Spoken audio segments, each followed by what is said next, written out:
Good morning, traders out there. Welcome. How we doing out there? Looks like we got a couple of earnings reports that came in, shaking up the markets. I'm seeing a little bit of a dip coming in here now.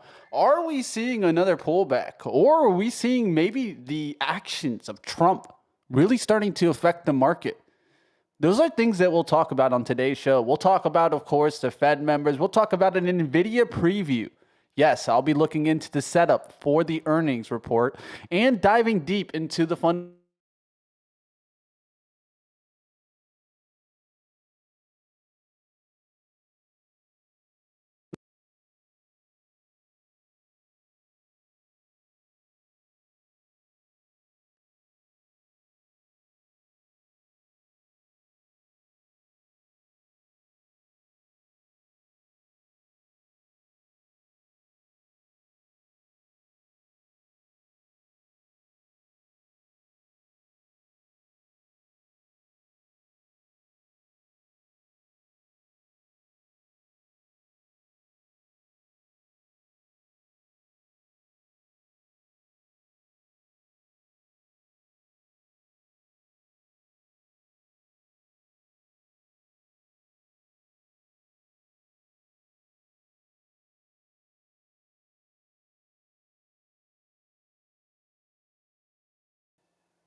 All right, I'm back, guys. Sorry about that.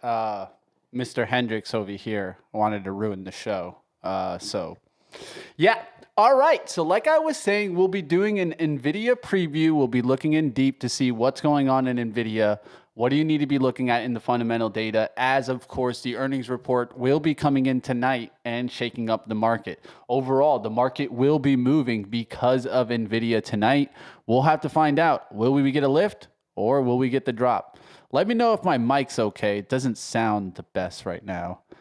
I don't know what happened there, but hey, I will keep it rolling here. Let's go towards the stock charts. We'll take a look at what's going on in the market right now. Of course, we got to take a look to see what we can be trading today.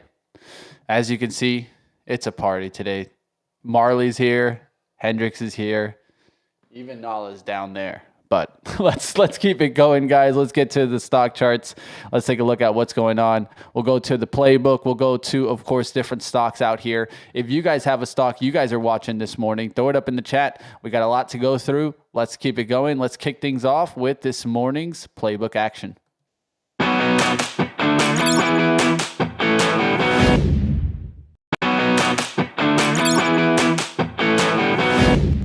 All right, traders, let's get moving. Let's get over now towards looking into some trade ideas, of course. And we got to be looking around the markets, right? There's hot stocks all around here.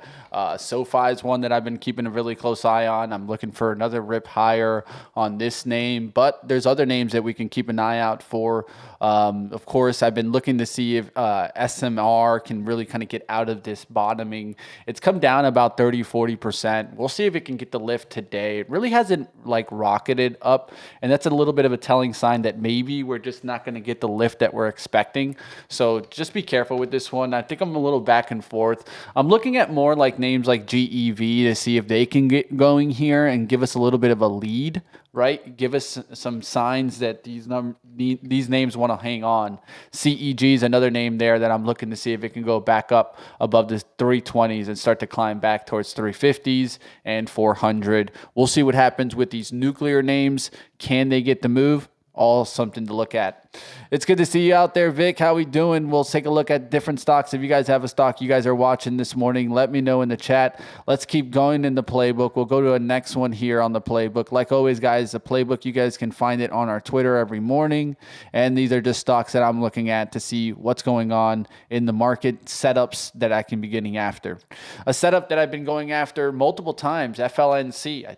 I even traded this one yesterday. Another winning trade, guys. So this thing has been ripping. Boom, right out the gates. Right out the gates, this thing makes a move and then pulls back. I'm going to look for what? I'm going to go to the hourly chart. I'm going to expand this so that we can really see kind of the action that's been going on, right? So let's make the volume really small. So just so I can expand the action so you guys can see it, right? You guys can clearly see the trend line, right? You can see how this is kind of rejecting here. So that's a little bit of a sign of concern. We need to get above this and actually start to close above that. If not, it could come crashing right back down, right? But we're actually looking to see if we can get a recovery above this high. That's going to be the breakout area, right? So it's not exactly that high to the left here. It's a little bit off of that, but this is where we really could get the breakout towards the next layer, which could be a move back towards like 850 and maybe potentially closing the gap back up there, right? So this is a good looking stock. We'll see if it kind of develops back up to the upside. I'd be looking for strong moves out the gates to 775 and above. Straight towards 780s would be the best looking move, where it goes straight to 780s and then starts taking off to $8.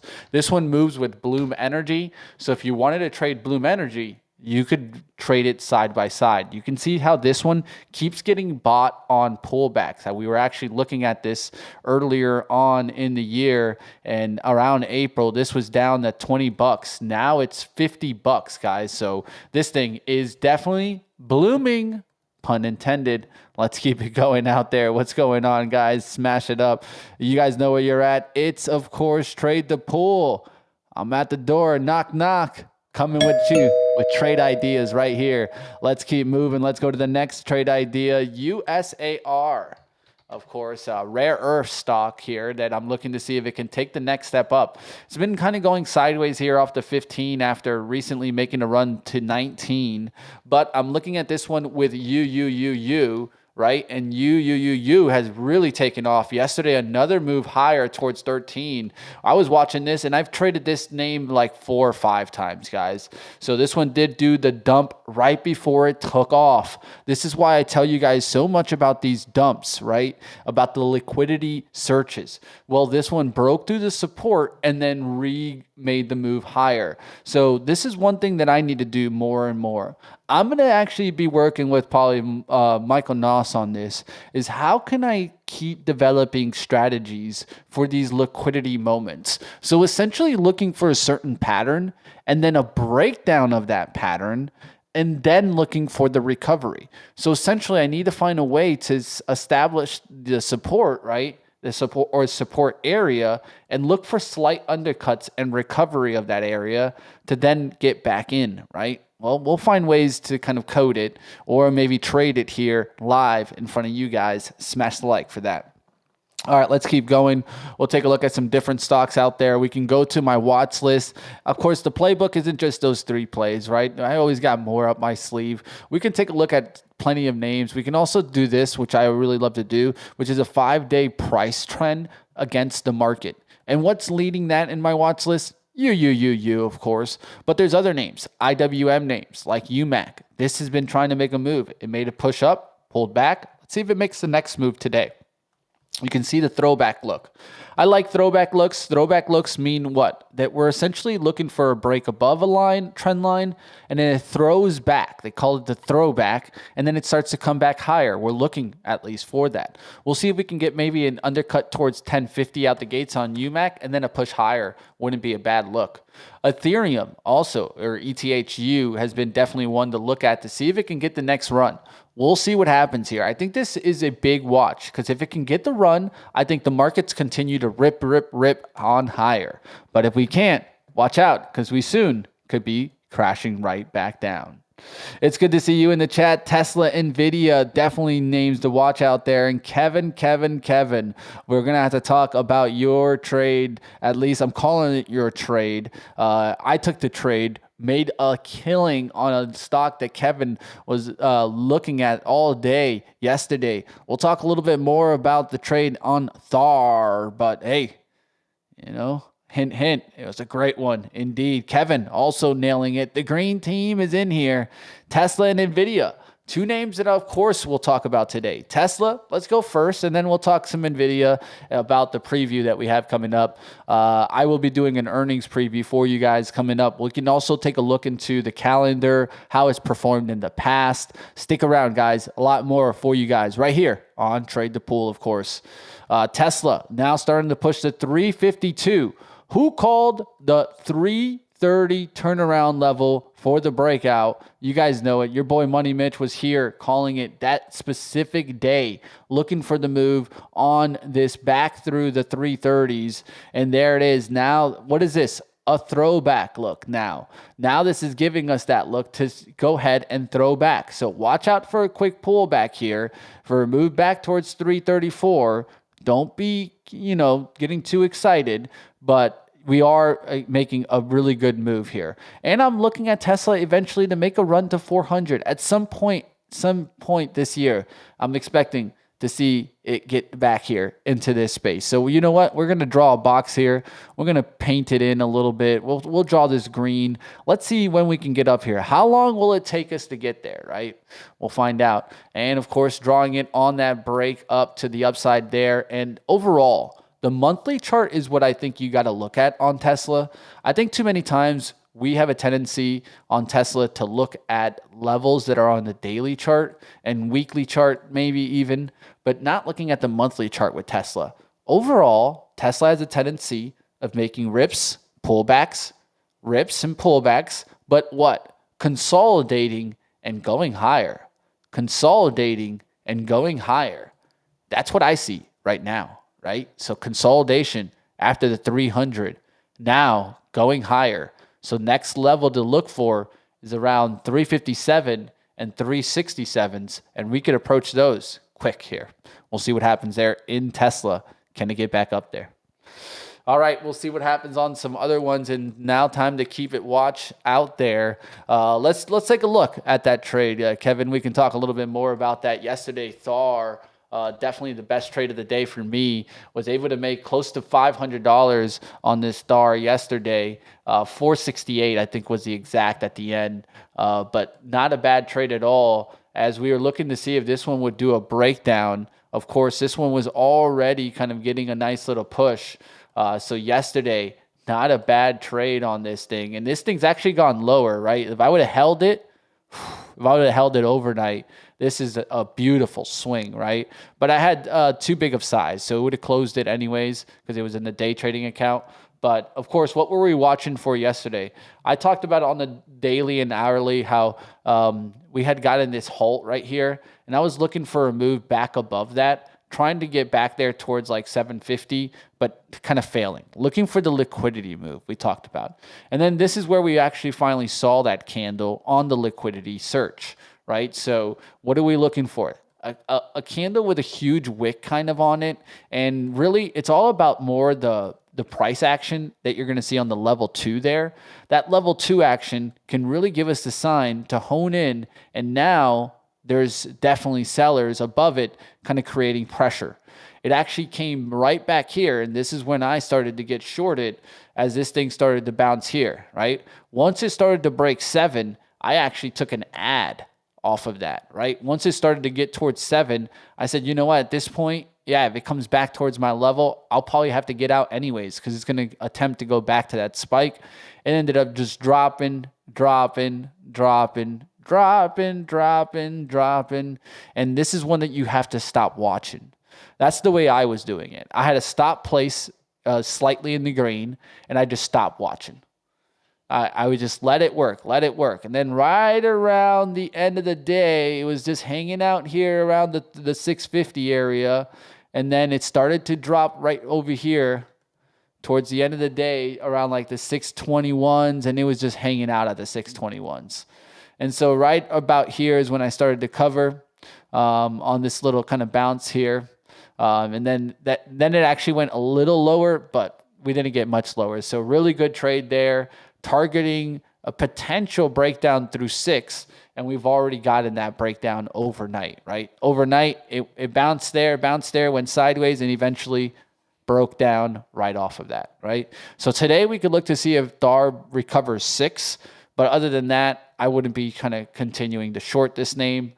Reason why is that you have already also had the retracement, right? You've had a good retracement level. This can now be a bounce level. We'll see what happens there. Above 6, it could actually look good for the upside look. We'll see what happens there in DAR.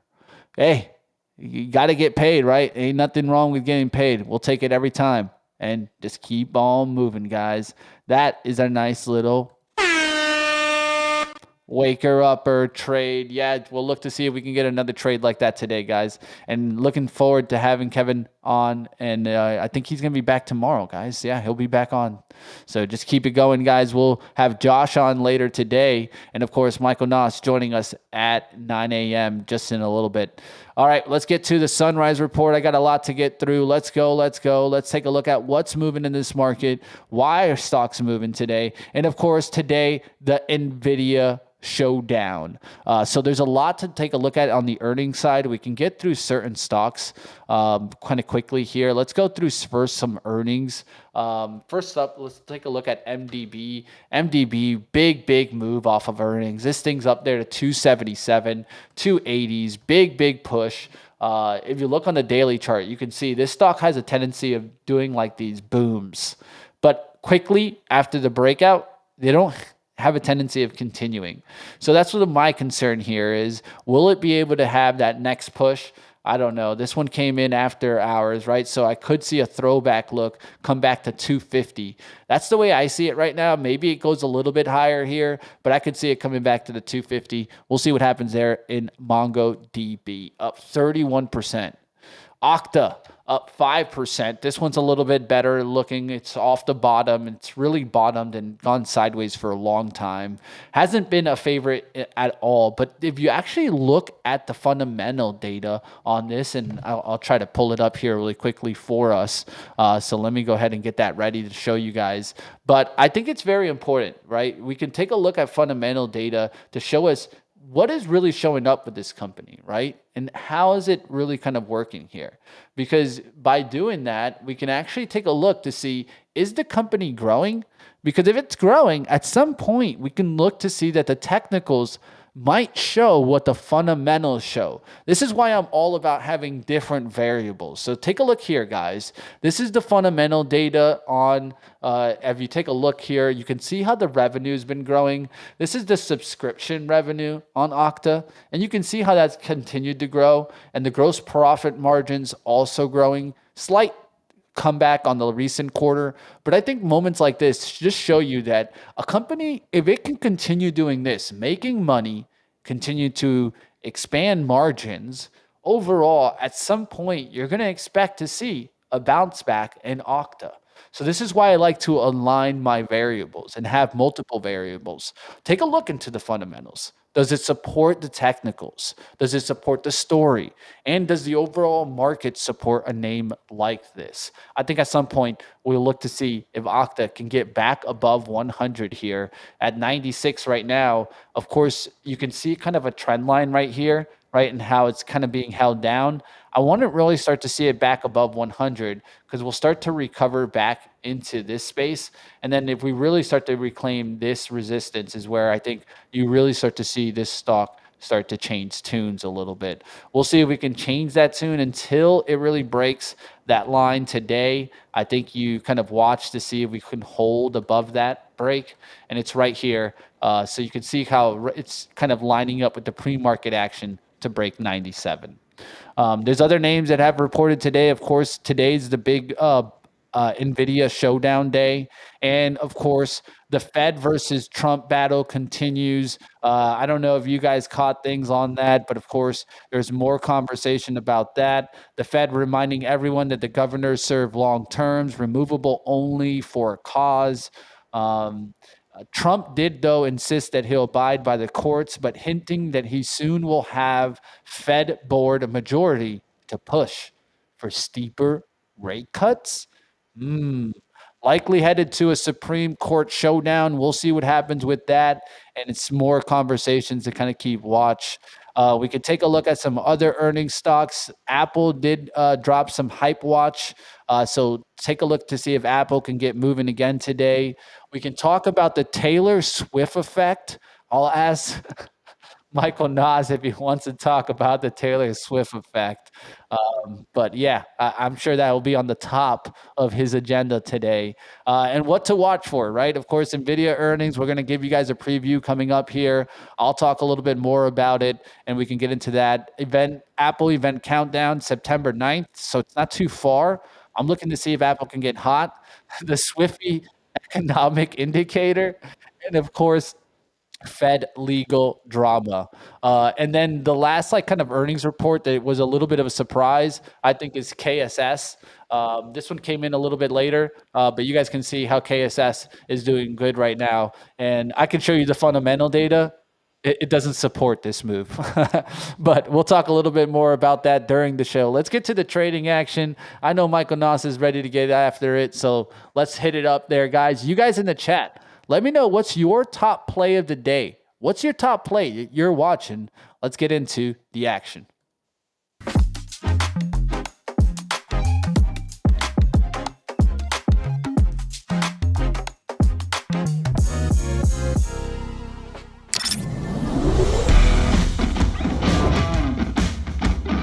Google wants 200, baby. You ready to get back to the trading action? You aim, you shoot, and make money. It's going to be a great day. You guys know where you're at.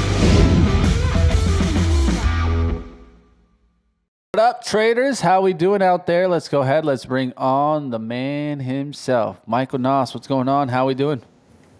Doing fantastic. How about yourself?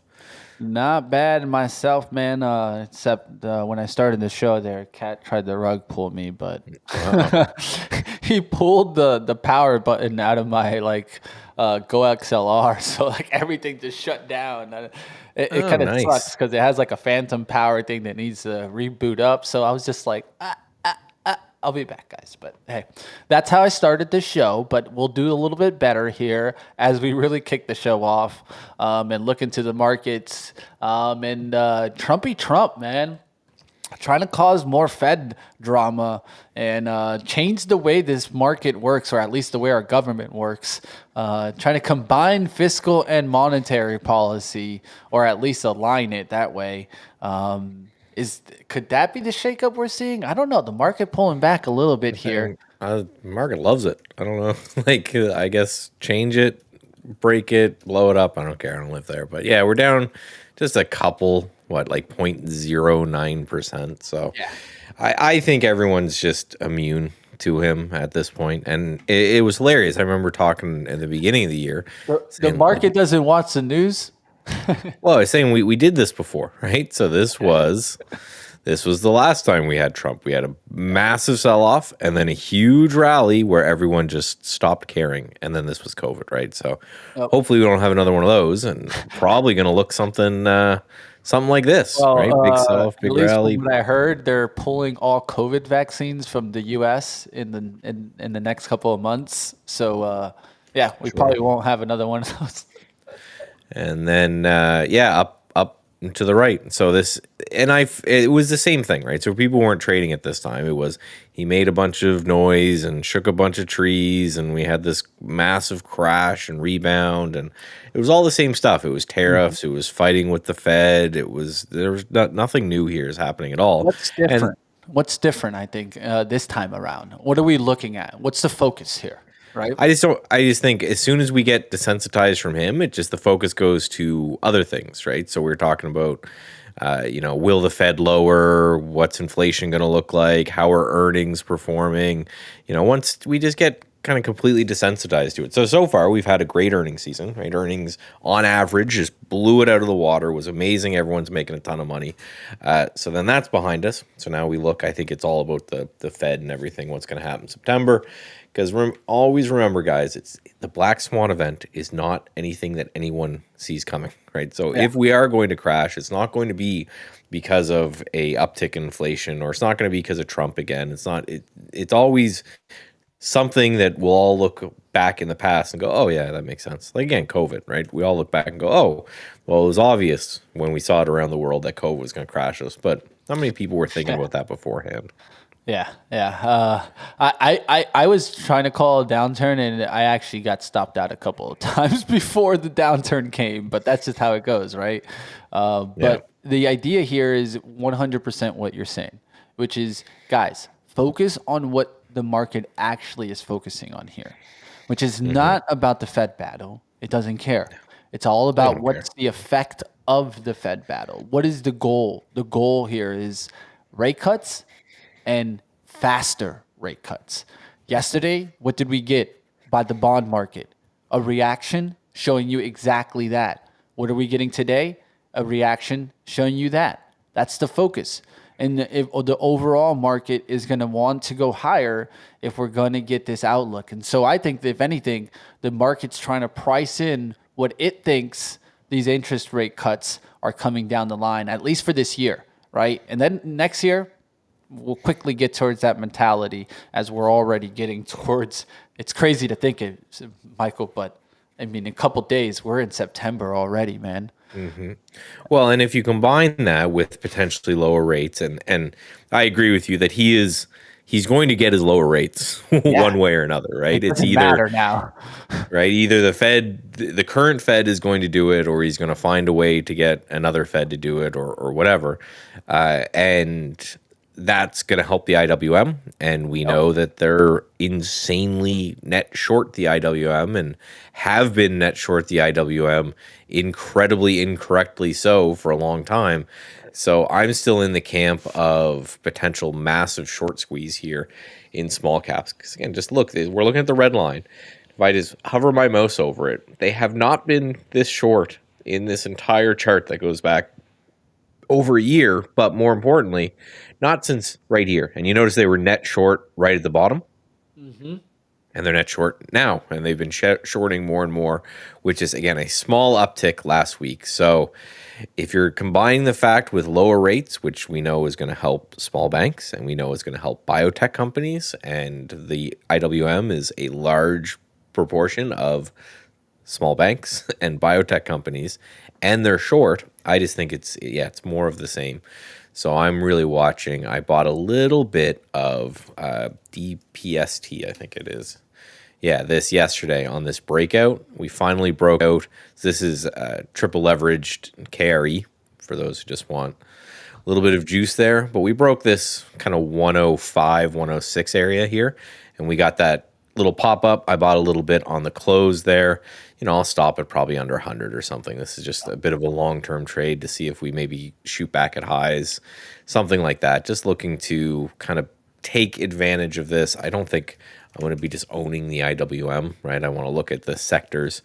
And the other one that I'm looking at too is XBI, right? It hasn't shown that massive benefit yet, but if you take a VWAP and you slap it on all-time highs, it's got a pretty obvious level here. You can see this is the purple line. So this is the average price if people started buying this at all-time highs. You can see it's tested that twice now and then rejected from it. So if we get back above 90 on XBI, I'm going to be looking for, I think, what is it, LABU? There's one of these. I think it's LabU. You got it? Yeah, LabU is the triple leveraged of this guy, of XBI. So that's just, those are the two areas of the small caps that I think will benefit the most from lower rates. And yeah, he's gonna get them lower rates whether he wants them or not. So we might as well make a little bit of money off it. Yeah, and I have a feeling, you know, the market loves to do this, is that when it gets a clear path, because that's what I feel like we're seeing, right? A clear path.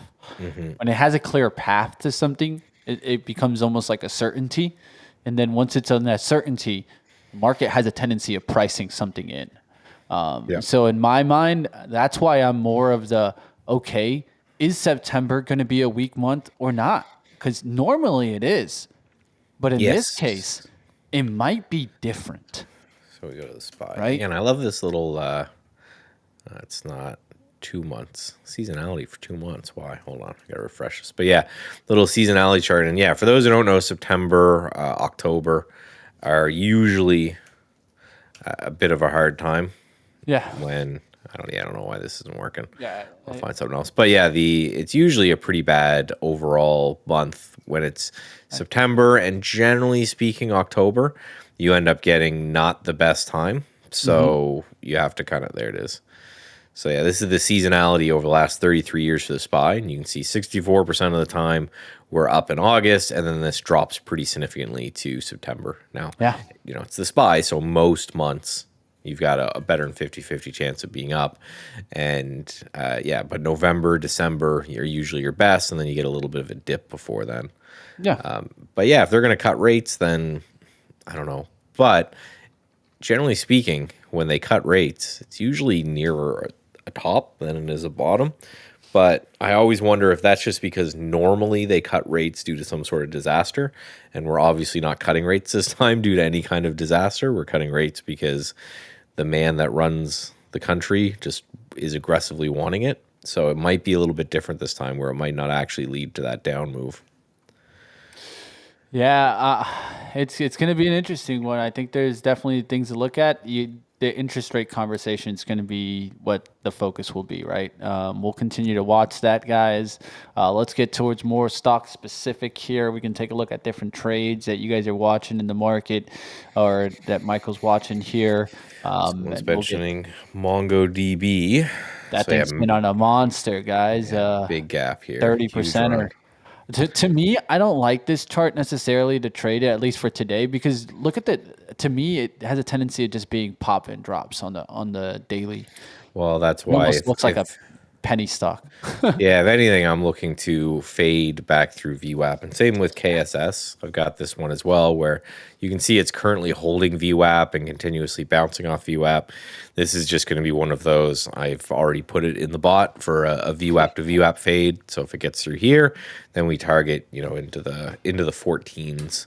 I'm a little scared of this one. I know it has high short. It is one of the memers, that's for sure. Yeah, I like every time I try to kill it, I've actually done a really good swing trade even here. But I don't know, man. I'm a little scared. There's something changing in the fundamental data that's interesting there as they're closing stores. 32% short float. Now, like often, if you look at it, if you run the numbers in the long run, most of the time these high short float names, they're right. Right. Yeah. There's a reason why they're getting shorted, right? Right. If you look at it, the higher the short float on average, the worse the performance of the company. And it's just because, they're shorted because it's junk. Like go to Bed Bath and Beyond, right? So you shorted all that to the grave. But you're right. If enough people rally behind them, they can give them a little bit of a squeeze before. So we all focus on the ones like Carvana and these ones that get a nice pop and then they move from there. Even open, maybe you could put in that area. Yeah. But generally speaking, they're right. So this is just a little bit of right. We all know the play. If we close 2-minute candle close below VWAP, I'm going to take a short. I'm going to put a stop the high of the day. I'm going to know that I'm right half the time, wrong half the time, and then we're target. The one thing I have kind of changed with this strategy is just more manual exits. I looked at the number of times that it hit the 2-day VWAP, and I could really up the win rate by being a little bit more aggressive on profit taking. So I probably won't hold it all the way until 14, which is probably where this 2-day VWAP is going to move to. But just looking to fade some gaps. We're getting some earnings out there. I think semis might be one to watch today because everyone's going to be trying to take their bets before Nvidia, right, which is doing a little bit of a sell off the open. But I don't really like to trade the thing that's reporting earnings that night because I've just noticed it hasn't been fantastic. Yeah. But some of the other ones, so maybe, I don't know, an AMD trade or SOXS, is that? Right? These sectors and ETFs might be the play.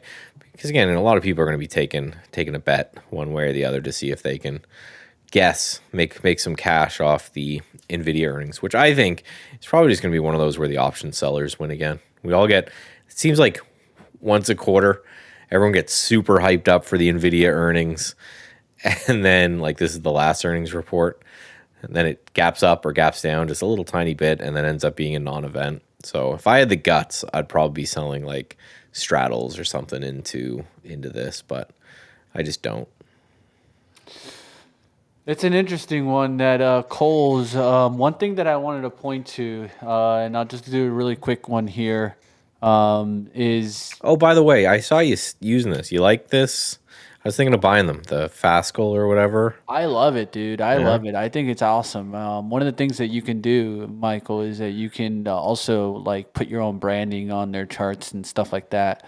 So if you buy the Pro, then you can just start branding some fundamental data and just putting some information out there, right, Michael? One of the things that I feel like is very important is it's okay to have opinions about stocks, but just have something that you're going off of, right? Like something that you can point to, right? Yeah. Versus just being like, oh no, like Kohl's is crap, but you don't know the actual data behind it, right? And that kind of thing, it really helps, right? So like here is like I'll explain first, right? First, we'll take a look at something that's a little bit more important. I think that the total revenue is definitely declining, right? That is not a good news for Kohl's, right? Long Yeah, but term, to be blunt, like again, we don't have Kohl's up here, but just by looking at the stock price, I would not have expected it's down, but I would have expected way worse than what it is. So yeah, and you look at where it's at, right? So then don't worry about that. Well, what has maybe changed here? Well, the number of stores, right? So here they were reporting number of stores. We only have this data since 2020. At the height, just in November 24, we were at 1,178 stores. Now we're starting to decline, right, and starting to fall off on the amount of stores. They're starting to close stores. But this is the interesting part. By them closing stores, they're actually starting to impact their margins. Their gross margins are actually starting to increase here. I think this is also a shift in the way they do business. They're starting to try to get away from the Bed Bath & Beyond model of just giving discounts. So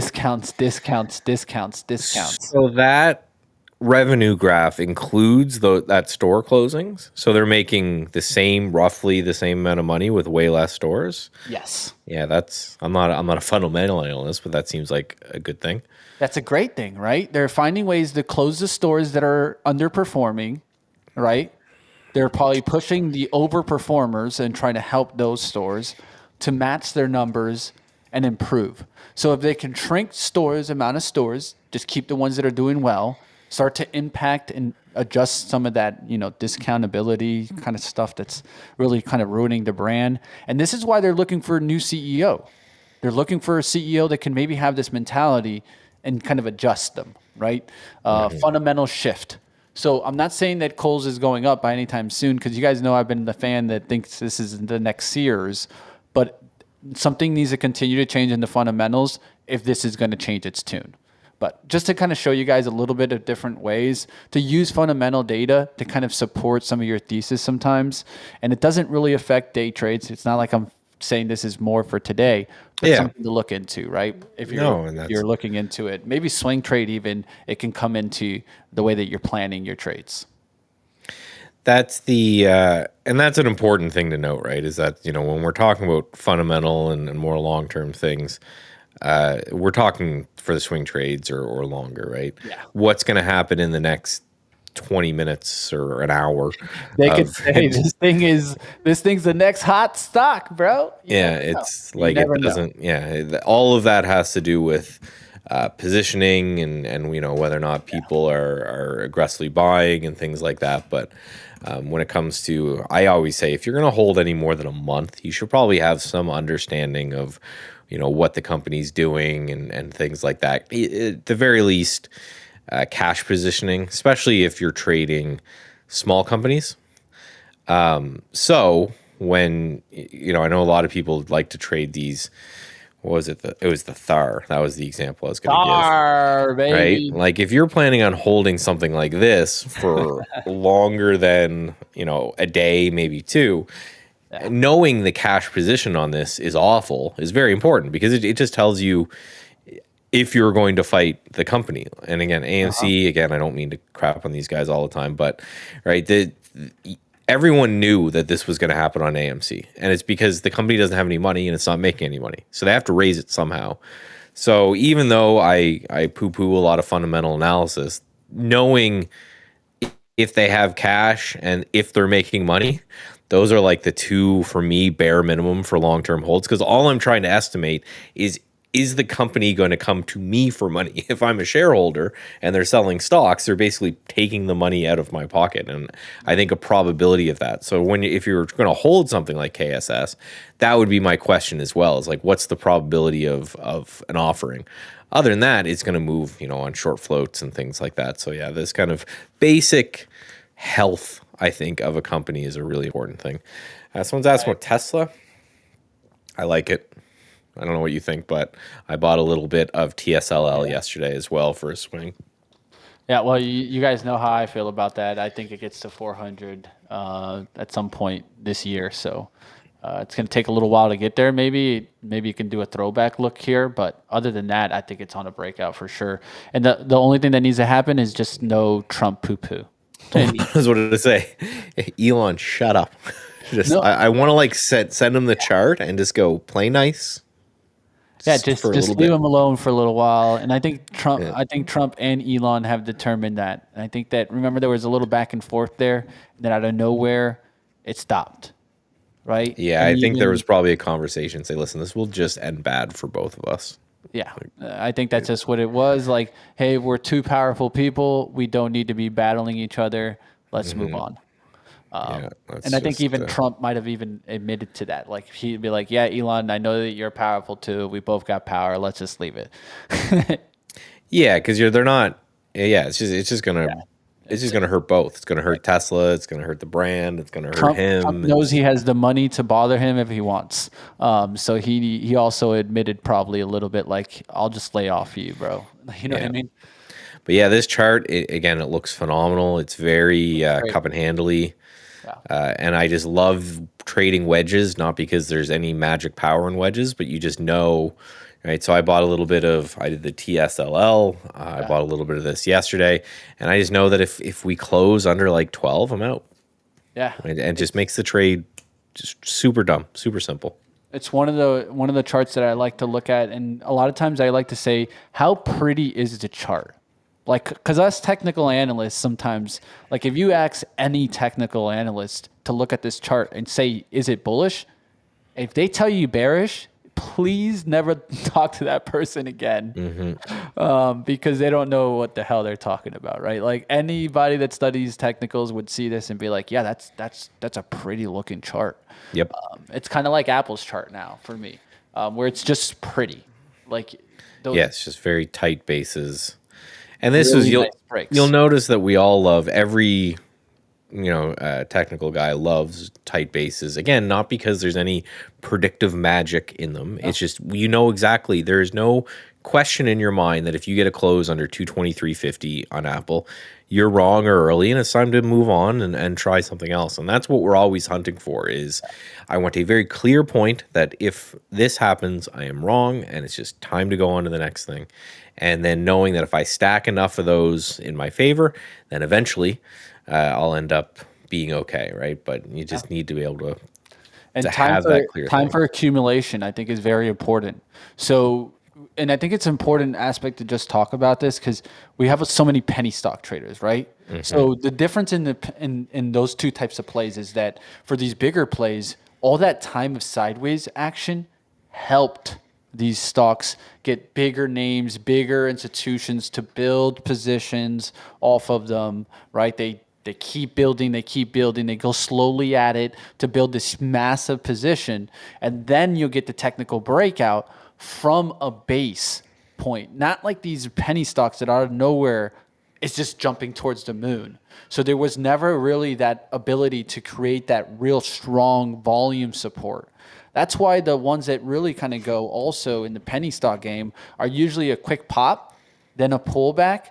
It gives time for accumulation to come in, and then a real drive higher. Like let's say like a BMNR, perfect example. Like it had a first pop, then it had a time to kind of digest a little bit, and then it went really bananas, right? And so those are the type of stocks that you want to see. That slight consolidation gives you the ability to kind of build into here, and then you start to see cleaner price action, right? So and we'll talk about this, I think, probably after the market opens. But I just listened at the gym today, a podcast with Tom Lee talking all about this, and makes more sense now than I thought. It's still kind of worrisome. He wasn't able to answer the question, what happens if Ethereum gets cut in half? He said, oh, we've got cash reserves and things to deal with that. And so but how they make money makes way more sense to me now, right? They're staking all of this. So they're making 3 to 4% on their staking fees. and then as as long as they're able to.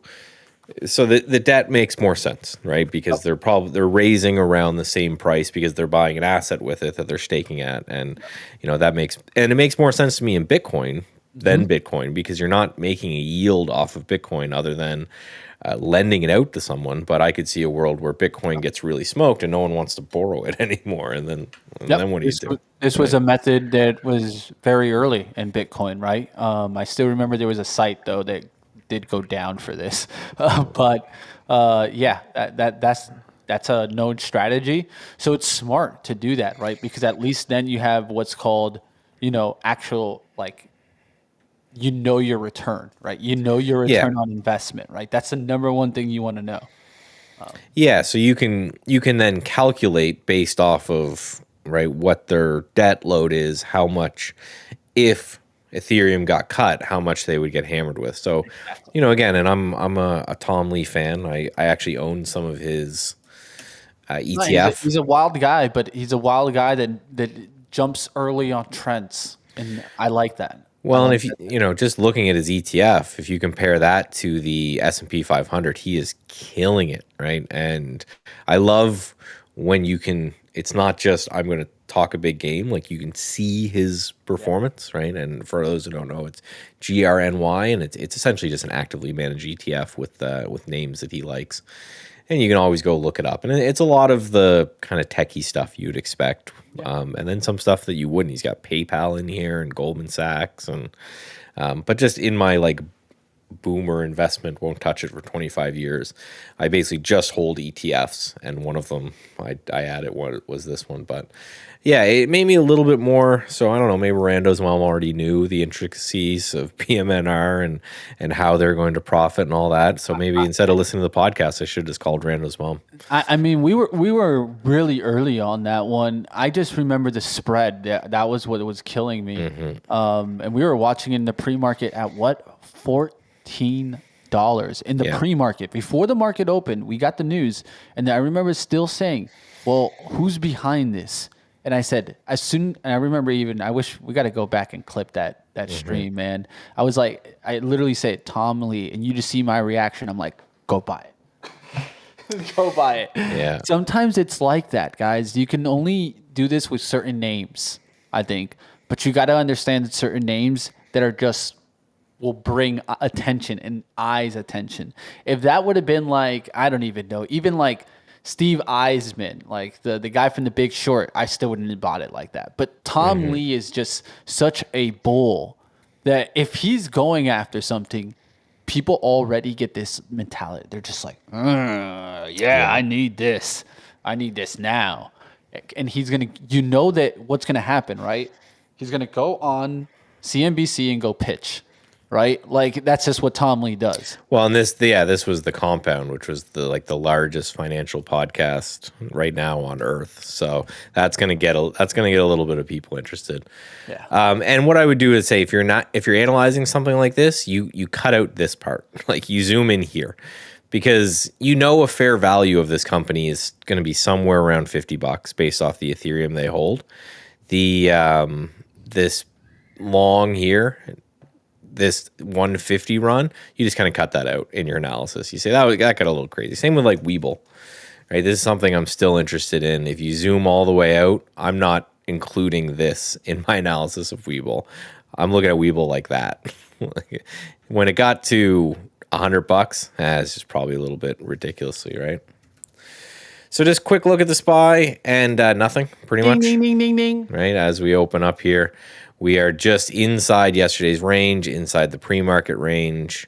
We are now above. Again, this purple line is the anchored VWAP from where JPOW rocketed us. And we are now above that. So I'm going to watch that to the downside because we held that a little bit of support. But not a big day here for this. And I want to watch closely to see, are we going to get different sectors moving? It was very much a small cap day yesterday. Day before that, it was large caps. The other side of that, we want to see more of, is it, again, more small caps, more large caps? What's going to be leading the charge here? Because I think The SPY is going to do nothing. So I think it's one of those we got to find individual names or individual sectors that are really taken. KSS ripping here out the gates, guys. Already up to 1670s. Nice, almost Wow. dollar pop right out the gates there. Yeah. So we'll see if this can continue to pop there. I would love a little bit of a pullback here, but I don't think we're going to get it here. Let's see if we get an attempt towards 1650s and below. I'd love a 1625 entry here. But definitely hot out the gates. SMR weak out the gates there. Have no swing trades on, guys. Looking around to see it. Right out the gates here, sea of red, real estate and communication services in the green, led by, on the downside, basic materials, financials, and cyclicals. Also industrials taking a little bit of a pullback. Looks like a pullback day to start. And one of the things that I would talk about that is that China did do a like kind of gap down look. So just be careful for maybe a pullback out the gates here in certain areas. Yeah, the nice little pop here in MongoDB as well. So this one was just interesting. Had a nice pre-market base. Again, I've got some of these for potential pullbacks later. But yeah, like KSS probably won't trigger. And same with OK. There you go. MongoDB. OKSS. Yeah, this thing, again, a big short float still. I was surprised by this short float chart because it's down. Like they've covered a lot of shorts, but that still gets it at 32%. It was 50% short at one point there. That's wild. Looking for this now to hold break even, but I'm just watching. I'm not going to put it out there. I'm just looking to see if we can break out to 17 here. There it goes, pushing 1680s on the offer. Let's get it. Come on, take that 17. Let's go.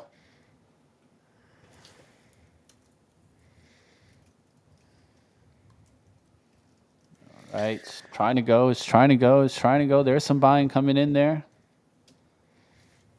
1683s ran into a seller right there at the 80s. So let's see if we get through the 17 here. It's trying to play in within this. Only got 200 shares. I still can do a 90 MA test. This is that 90 MA test. We'll see if it takes the hit down. 1620s is kind of my ad, and then I'd have to hold off 16s. There's the ad area if I want to add, but it was quick dip. So I'm looking for this to go 1 minute green candle on Macy's or KSS to see if it can start to get back above that. So you can see right there, 1620s is kind of the area for it to catch. Let's see if it catches there and then starts to get right back up. 90 MA VWAP right underneath it. Let's see if some buyers step in right here at 1620s. All right, was able to get a little dip buy there. Now holding off the 16 area. There's the dip. We'll see if it gets through the 16. There's recovery coming back in.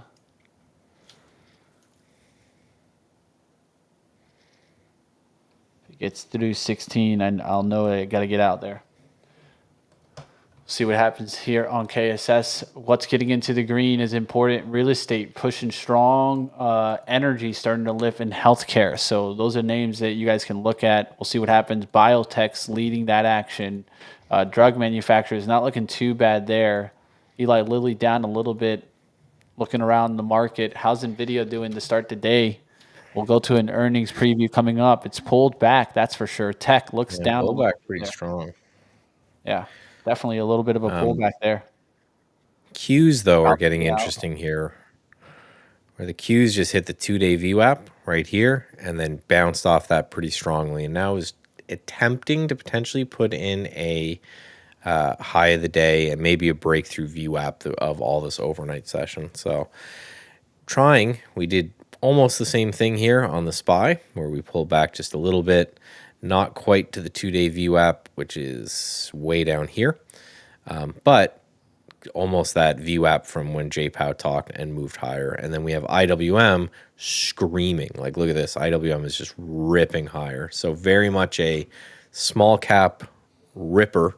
Oh, yeah. And then Qs down. So, yeah, just cranking there on small caps. So far, as of today, it's one of those you want to own the smaller cap tech names and then move to kind of avoid those big guys. Bloom Energy going higher today, and ALB, two names leading, at least from the action right out the gates there. Archer going higher, that looks good. Bros. Coin having a decent action off the gates. Coin. Well, I wonder what's happened here with. Let me take a look here and do a little round the horn on crypto. I don't like to look at crypto on anything less than like an hourly chart, but if we do, Yeah, I would agree with that. Bitcoin not doing anything. Ethereum had a nice bounce yesterday, but so far not really doing too much there. Take a look here at Solana. Yeah, Solana had a nice pop yesterday, but just kind of chilling out here as well, right?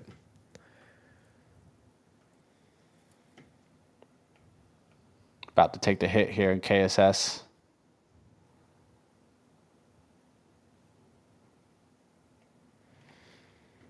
Yeah, IWC, this is our micro caps. They're moving higher. IWM, this is an hourly chart, right? So just watching this resistance right here to see if we can break through that. But IWM is just looking real nice. Definitely a small cap kind of day. We have the Qs moving lower at the same time that IWM is making a high of the day. So find your favorite, I don't know, Shitco, regional bank, whatever it is. That might be one to watch. Speaking of, what's Steph looking at here? Yeah, always finds crazy stuff. BLNE. Huge rip here. Trying to get to that $2 zone. Which one was it? BLNE. Never heard of it before. Beeline Holdings. Beeline. They should be a treasury for some, I don't know, bee related thing.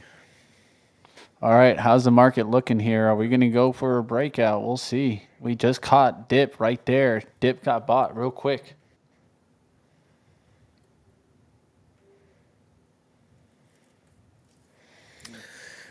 All right, just taking a look through here, seeing what's popping through.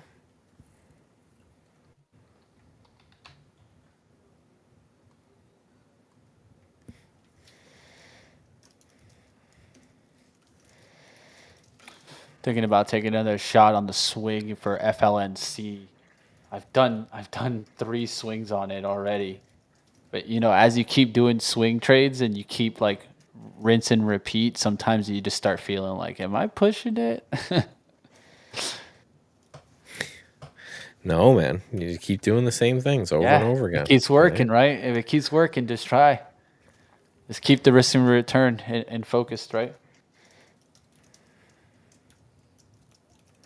Yep. You just trading should be, like Groundhog Day. It should be just the same boring thing over and over again. Wow, we still have up 0.3% on the IWM, and the Qs still negative, and the SPY not really participating in either. It's about flat. So this rotation continues. We talked about it in the morning. They're short the IWM. They have to cover.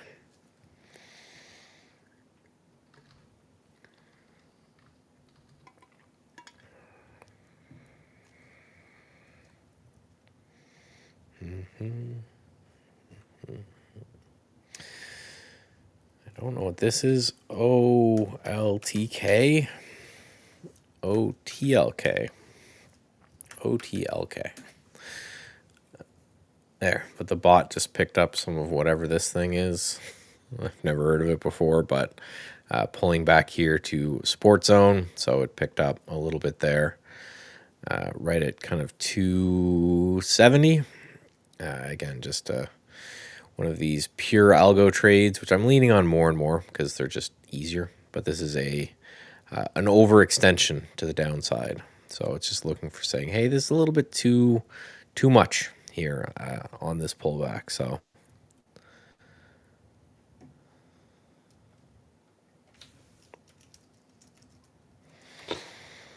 all right, looking to see if KSS can reverse now. Have a pretty good size built up at 1609s. Looking to see if it can hold 1670s. But it's been a tough one, that's for sure. It's going back and forth. has multiple bottoms in this area, so we'll see if it can actually bounce there. KSS. Watching FLNC, ALB still leading my watch list, so that tells me to kind of keep an eye on energy names, lithium names. SQM now starting to lift. Maybe LAC really starts playing in. So we'll see what happens. I'm looking for some IWM names, right? That's what I want. That's what I want. What's leading the IWM every day is going to be something that's going to be on my radar, right? DPST. Right, this is the one again. I took a swing on this yesterday, looking for a little bit more. Oh, here's a than known this. runner, Insigo, INSG, and it's running on the daily chart. It's a known runner. It's getting a really nice looking Oh chart. yeah, INSG, and it keeps going up every day. So this is one that I'll definitely keep on the radar. VIR, another leading IWM small cap name, had a nice pullback right here. Looks interesting. VIR got up there almost to 6. So maybe a pullback here to 525s. But just calling out those names that are out there, they're moving in the IWM. Oh, Abercrombie and Fitch is there, and it's moving up, and it had earnings today. ANF is wow, small cap. Crazy. I think it's definitely one of the top ones. It's at Just was shocked it was that small. What about AEO? I really like the chart on this one for nice kind of sideways consolidation here for a long time. That can move with it. Oh, that has earnings in a couple days, so. Bloom Energy is there. I think that's why it's also going to help.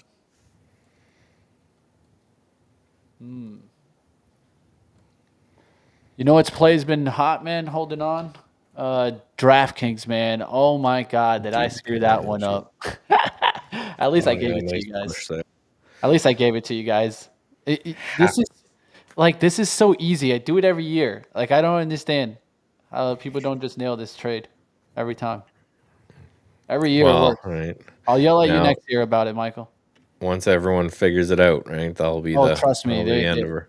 The key though is also that it does a buy the rumor, sell the news on this, right? Because wait for the opener that starts next week and watch how it just kapows off that.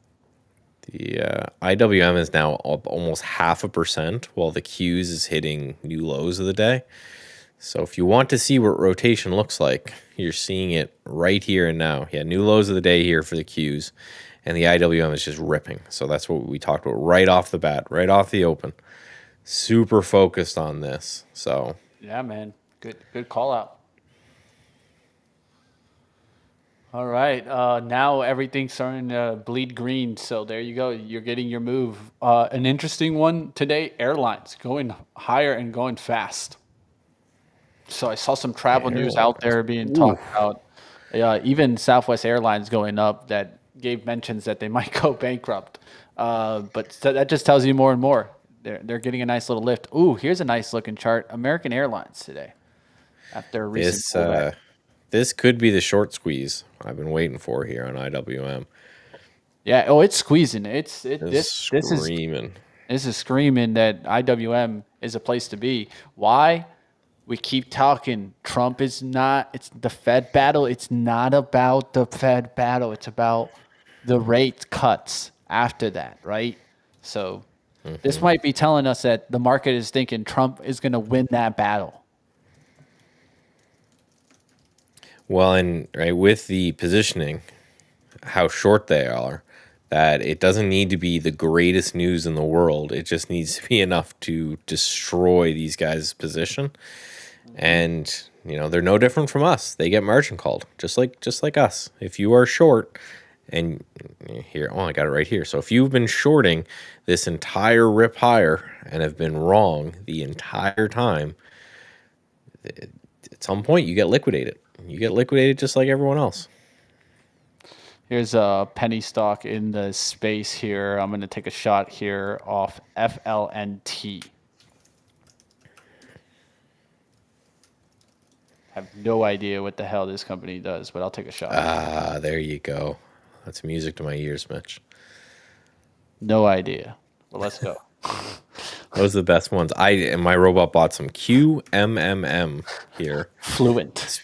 Speaking of, I have no idea what they do. QMMM. It picked up a little bit here at 430. Again, no idea. Very small position because this thing like 2x yesterday, and these are all being kind of volatility sized. So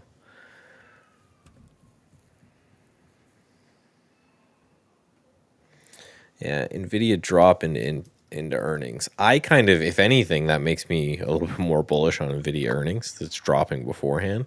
I don't know how many times I've just seen a complete opposite move leading up to the event.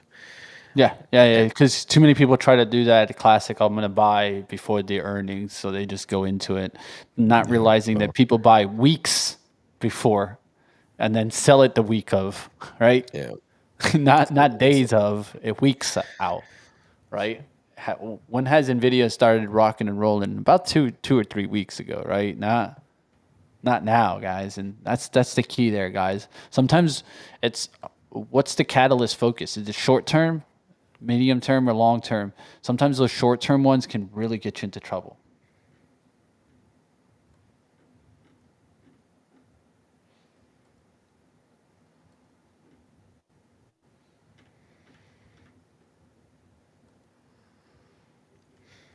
Yeah, look at so the Qs, more new lows, IWM, more new highs.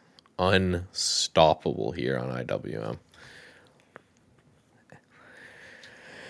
NIHD.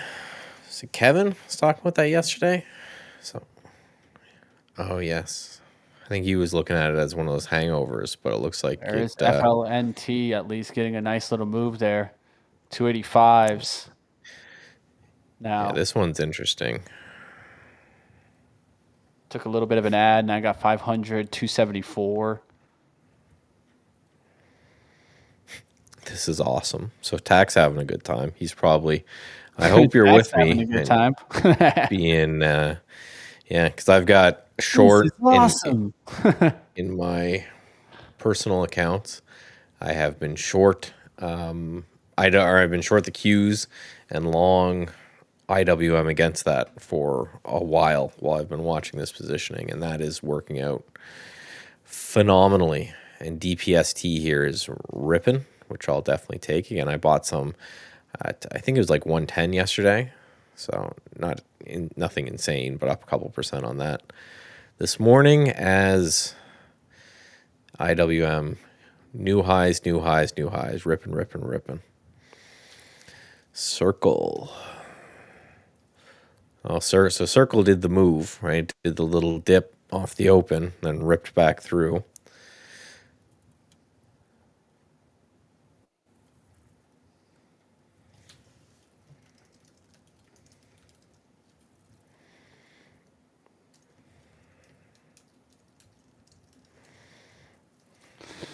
All right, looking around out there, guys. Let's keep it going. Let's see what we can do.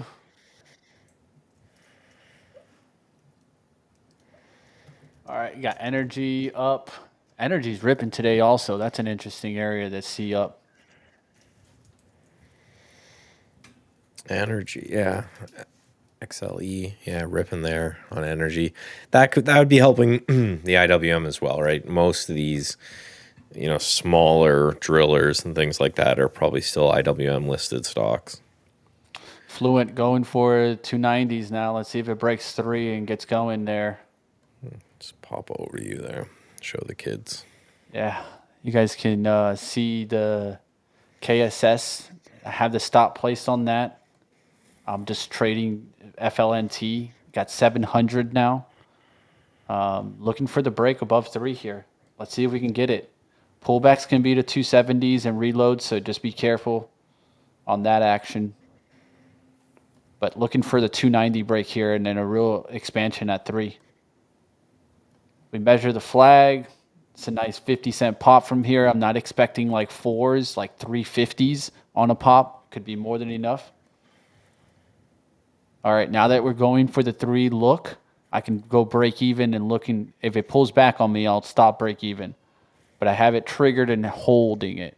So sometimes I literally, like if I let go of my mouse right now, the stop will be placed. but I'm just waiting for the crack of 3 here, see if it starts to really rip higher. FLNT trying to push back. You can see it's just a flag pattern, right? Simple flag pattern. But what I like is when the flag patterns match the 15 pattern, right? So the 15 is the same looking look as the 1 minute.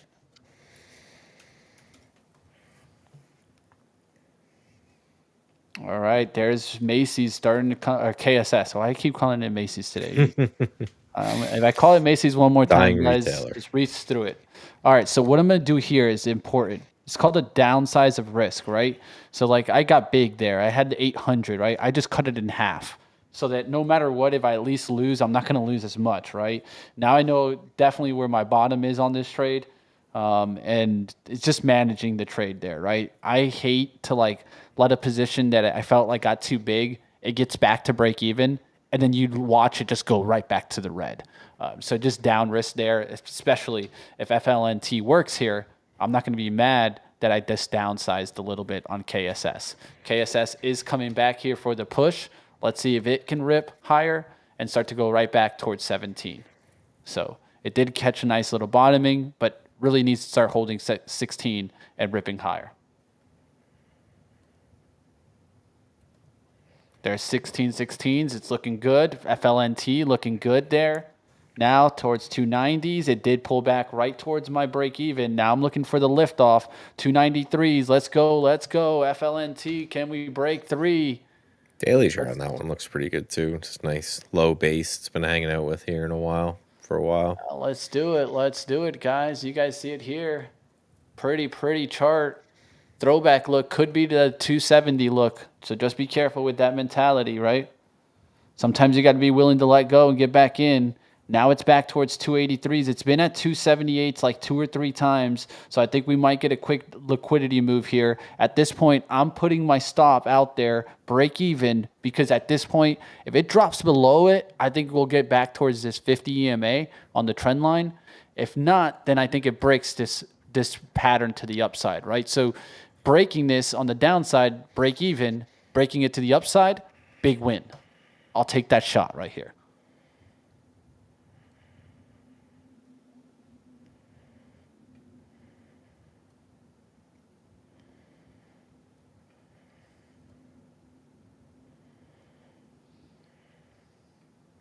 Going to put like $20 of risk there. It's like right on it on the bid, so it could be trying to collect me. So I'm going to go 1 cent away from the support. And right there, it got triggered. Right back to 270. There's the liquidity event. This is where most people just, stop out. They're just stopping out, right? So I'm just looking for this chart to recover here. This is the liquidity event. This is the throwback look, right? We talk about this so many times. So a lot of people don't wait for this to get the entry, right? And I agree. I jumped in there too, right? I was trying to play off of this breakout, right? So then now I'm getting stopped out while some traders are starting to get back in. I think the important thing is that you don't wick through this support, right? That 260.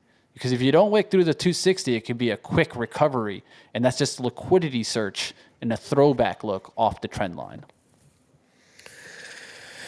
The robot, the bot, the system just took a short here in RR.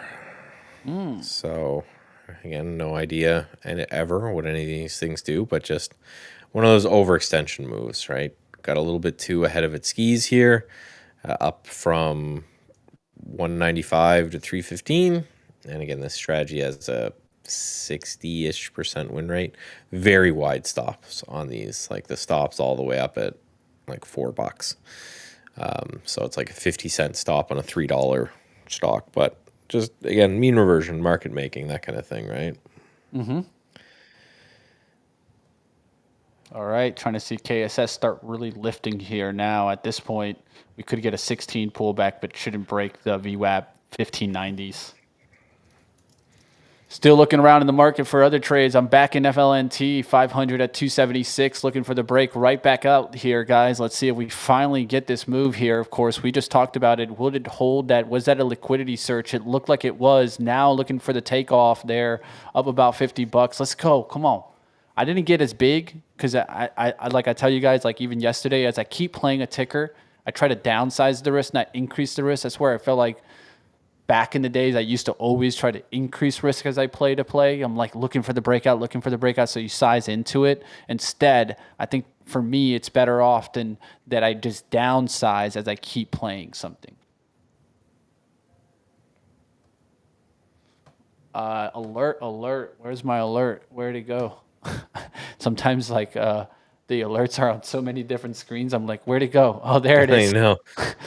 SMR. Oh, yeah, smack dab in the middle.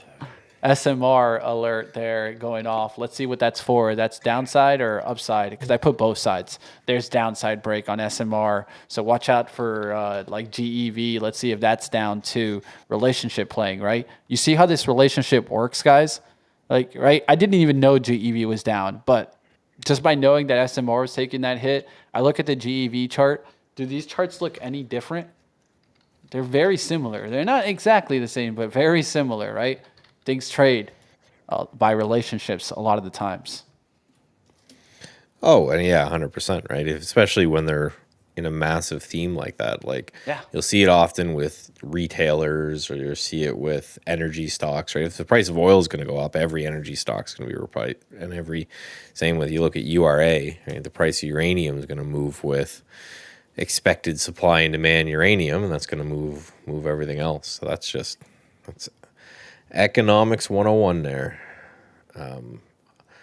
which sucks because back in my day, as I say, as the old man, in my day, we used to do a lot of this relationship trading ourselves, and then that was one of the things that got so systematized so quickly by bots.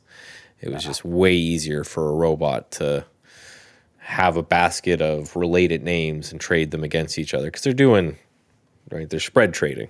That's how it kind of keeps everything in line. Yeah. I still see it to this day, right? I still think there's edge there for retail. Maybe not for institutional action, but I think there's still edge there for retail. Yeah, just playing relationships. But yeah, just playing relationships. There's a lot of, right, you short, you look for the one that hasn't quite moved yet, and you buy that one, and then if you want to hedge, you short against the one that has moved. Pairs trading off of it, right? Pairs trading, right? I know a couple people out there that make a good living pairs trading.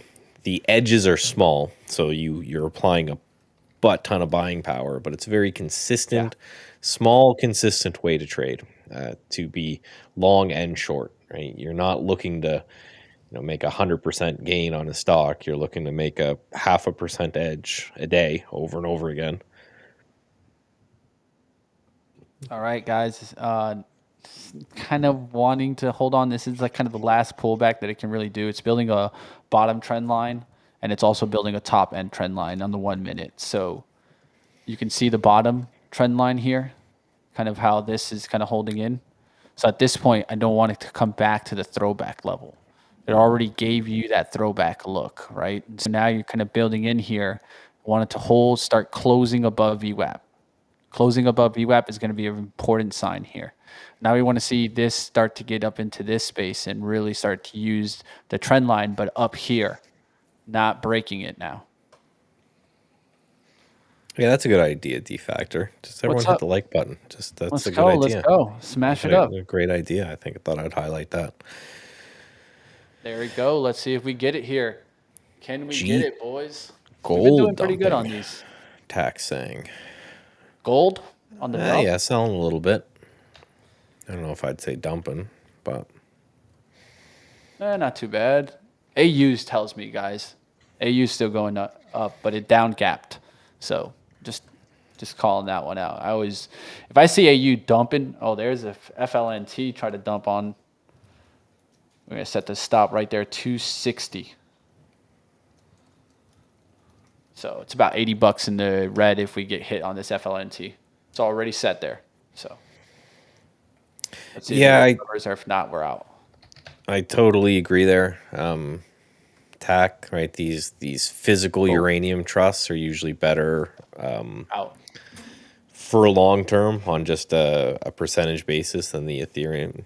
I usually try to go for some juice, right? So when I'm buying, if I'm taking a bet on uranium, I'll usually try to look at the underlying. I'll probably mostly do like a CCJ or big fat guy and then a little guy to offset that. Uranium, though, when I look at the daily chart, I'm not super excited right here. Let's do 1 day, 1 day. There we go. I want to see a breakout of this base before I get really, really pumped. But yeah, I should take a look. But yeah, for those who don't know, there's a lot of these. What it's a PSLV. You can do these. Anything that says the Sprott Physical Trust. Difference between them is if you look at SLV, right? So SLV holds contracts on silver. And then PSLV actually holds physical silver. So if you're holding these for the long run, you're generally going to be more efficient trading these ones, the ones that actually hold the physical thing. For trades, it's 6 of one, half a dozen the other. But if you're holding anything for a long run, I would do PSLV and there's PGLD, I think. No, they have a gold one too. But yeah, these guys actually have the physical thing sitting somewhere, and they have like third-party independent contractors going. Because there are a lot of people who, they do something like SLV and they're worried what happens if there's some weird goes on with contracts and things like that. So I think URA is a mix of swaps and futures. Just go URA, ETF, holdings.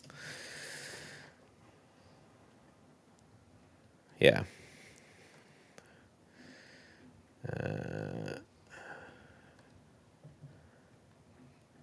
FLNT pulled back, still holding the 15-minute pattern. I'll just mention that, but definitely broke down the 1 minute.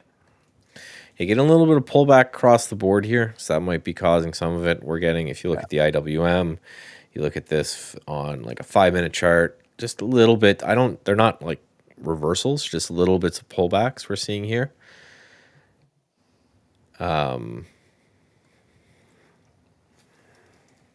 Yeah, there's that FLNT down there towards 237 now, really breaking.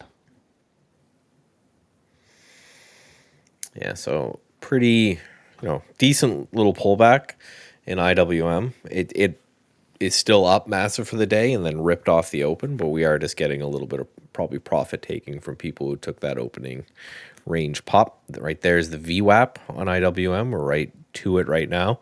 So see what happens in this zone if we dig in on the VWAP here. So again, RR short, no idea what this is. OTLK from the long side, that one's not really moving, and QMMM from the long side here as well. Here's a smaller name doing well today. RR, Rich Tech Robotics, really hot. That's the one I just shorted. There you go. That's the one I was talking about. No, again, the idea is if you look at the daily chart on these, you can see the reason that the mean reversion system would do this. Right up 3 massive days in a row, and then it looks for like an ATR extension today. Yeah. So this one's running with Serve, which is SERV, and that's running. So I just put an eye out on that one. Serve is making a move today. Ooh, that's actually really nice. This RR on the daily chart isn't that's as interesting to me. The better one is Serve, and the more speculative one would be RR. That's robotics. A nice looking daily chart because that looks like it's just getting started breaking out here. Yeah, it's almost like, let me back in, let me in. This is kind of that breakout buy if I want it here. Yeah, from the swing side. And again, with these particular trades, I have no idea about any of them or what they're going to do. I can show you guys maybe later the back test on them, and I'm just combining systems. And the more I look at it, the more I like these fully. I would say the VWAP fades are semi-systematic trades. And I did a big exercise, which I think everyone should do on the weekend, where I looked at my fully systematic versus my semi-systematic, and my fully systematic makes as much, I would say, not quite more, but as much money. And I'm way more confident in them because I have 25 years of back-tested data. So I might scrap a lot of these semi-systematic ones, period, and just go full bore which basically means I will know the night before everything that I'm going to trade and just nothing.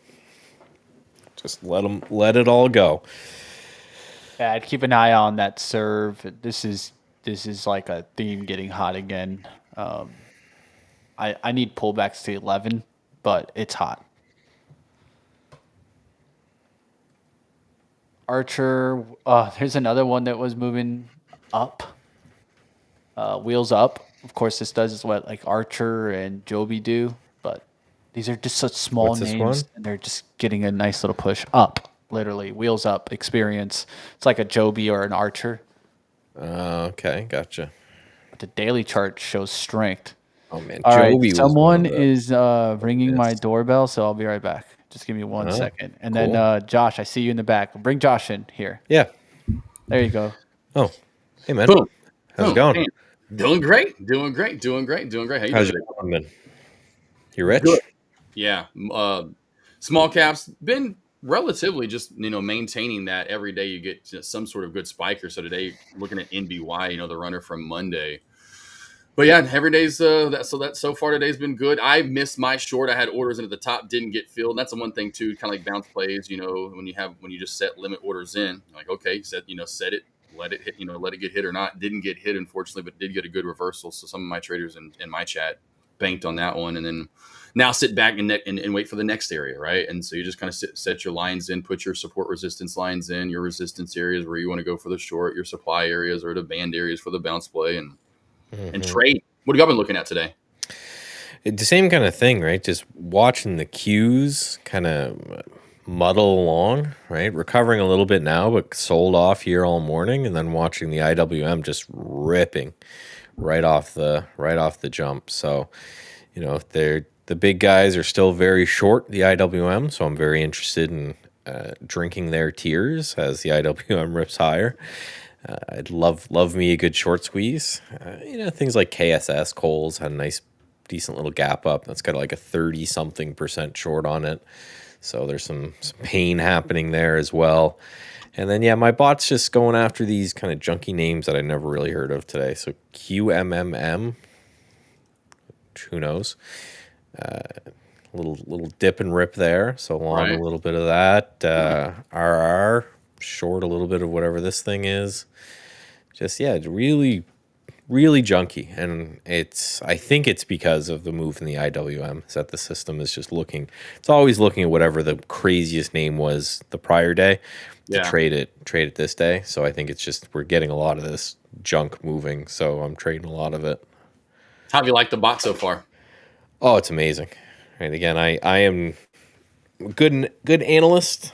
I'm a good systems builder. I am a crappy discretionary trader. So it just allows me to really lean on that side, right? And not have to worry about the emotional side of things and, looking at trying to get the best fill and all of that. I know well before the open everything that could potentially be traded and let it go. Yeah, that's definitely one thing that every trader deals with, which you, again, like I always talk about, you get into it, you think you're just going to tell me where to buy, where do I sell, right? And then I think one of the first things that kicks in before all the, oh my God, there's a lot more to this, is the rolling through of emotions that you go through. It's just a wave of emotions that you face, and you don't realize that at first. You're like, whoa, any other, so to speak, job or something I want to get paid for in my life, I never had to face that, and that is what makes this, and such a hard thing to do. All those emotions you go through. Yeah, and it's funny how different it is. And the thing I like about systematic trading or even semi-systematic trading is you just find out where your weaknesses are and you just plug those holes. Right? I don't need to worry about becoming a Zen Buddhist monk anymore in order to have this stuff work. I can just not take any trades during the day and let the system go. So it's been great. And any bets for Nvidia earnings? That's what we should start, like betting pools and stuff like this. Yeah. I have areas that I always tell traders to wait for and look for. I don't see how over 185 and that kind of all that resistance that we've been facing for the past, I don't know, Yes. month or two or whatever. I think when it Yeah. gets over that, we could see maybe a fake out breakout kind of situation where it goes up, upper shadows, comes back down. Then I think though it's going to fly. I think it's going to go to 200, go to 215. We saw Microsoft and Meta, get in the move up that we've had here recently from some of the earnings reports in August. Now it has been a week plus or so since we've had that plethora of vol. It seems like NVDA likes to do this, just put it at the very end of it. I'm like, hold on, we still have earnings reports. I kind of forgot about it. And then until today, people were like, hey, don't forget NVDA earnings. And I'm like, oh yeah, I forgot they haven't done theirs yet. So is it kind of like a sleeping giant? It squeezes really hard like the other ones did? Or is it that now is kind of going to be more lackluster because it's been a couple of weeks since we've seen those bigger moves like from Meta and Microsoft? If I had to be a betting man, though, I am saying to the top side and seeing a squeeze of 200, if not higher. That would just be where I'd go ahead and put it at. It's just, I wonder why. Is it because they just want the stage? Why they report so much later than everyone else? Because that they have a massive accounting department of really smart people, so they know a long time ago what their earnings are, and they could report them anytime they want. But I think it's really they just want the spotlight. So they wait till everyone else is done. Because back at the height, I don't know, I'm sure you saw the videos and stuff of them like having like watch parties in New York where everyone was like going to a bar and watching Nvidia earnings. I'm like, what kind of nerd is potentially like, what are you doing? Yeah, that or he's like the degenerate gambler that's got 18 million riding on it. He's like, all right. Yeah. I was thinking, and this is, if I had to take a bet, it's that the market makers are going to win again. Because I'm looking at the last couple of earnings, and they're not little gap up this day, little gap up that day. Right. Little gap up this day. So I think it's one of those things that's so hyped that, and I think I'm trying to convince myself to do this. This is why I keep bringing it up. So, there's the people out there who right before every earnings report, they call out of the money and they put out of the money. And like 85-90% of the time, they end up making money as the volatility contracts and the spreads. Right. And then that 15% of the time, they just get like kicked in the nuts real hard. Yeah. But if you could stomach that, it is a net, like there's been lots of studies done, it is a net benefit trade in the long run. And I just really think it's like, what are they going to say? Like they're so followed by analysts now that you got to imagine the analysts are doing somewhat of a good job of predicting earnings, that it's not going to be like a 20-30% move or anything wild like that. I don't know. Maybe I'm convincing myself. I'll ping my options buddy later and just see if there's any juice in them. And there's one thing too, and that's where I'll be today. I have that's what I was telling my lobby earlier. I was like, I'll be back on the mic for closing bell because it's just one of those things. It's kind of like a show. Let me just let me watch it. Let me and that's just me. I'm like, all right, let me get my popcorn here. I got my tub. I'm just gonna sit here and all right, what do we do? Well, and it's I think the reason that it's important to at least know about it is it's just such a huge market component. It's like 7-8% of the Qs is Nvidia right now. So if they get killed, the rest of the market could be doing great, and it's still going to bring down the indexes. It's going to bring down the averages. Or if they smoke, and like you mentioned, this massive resistance here, like 185 that we've been dealing with for a while, we're breaking to new all-time highs if they cream through that. Just absolutely have to be just based off the weightings of the whole thing. Yeah, I think that the idea here is there's like a 90% chance they beat. I'll give you that. I can pull you the real data, but it can tell you right now, based on the calendar, they're going to beat. Just because that's what they do. That's what NVIDIA does. So you got to know the history of NVIDIA. Now, the big thing is actually looking into fundamental data and what's going to get pointed out.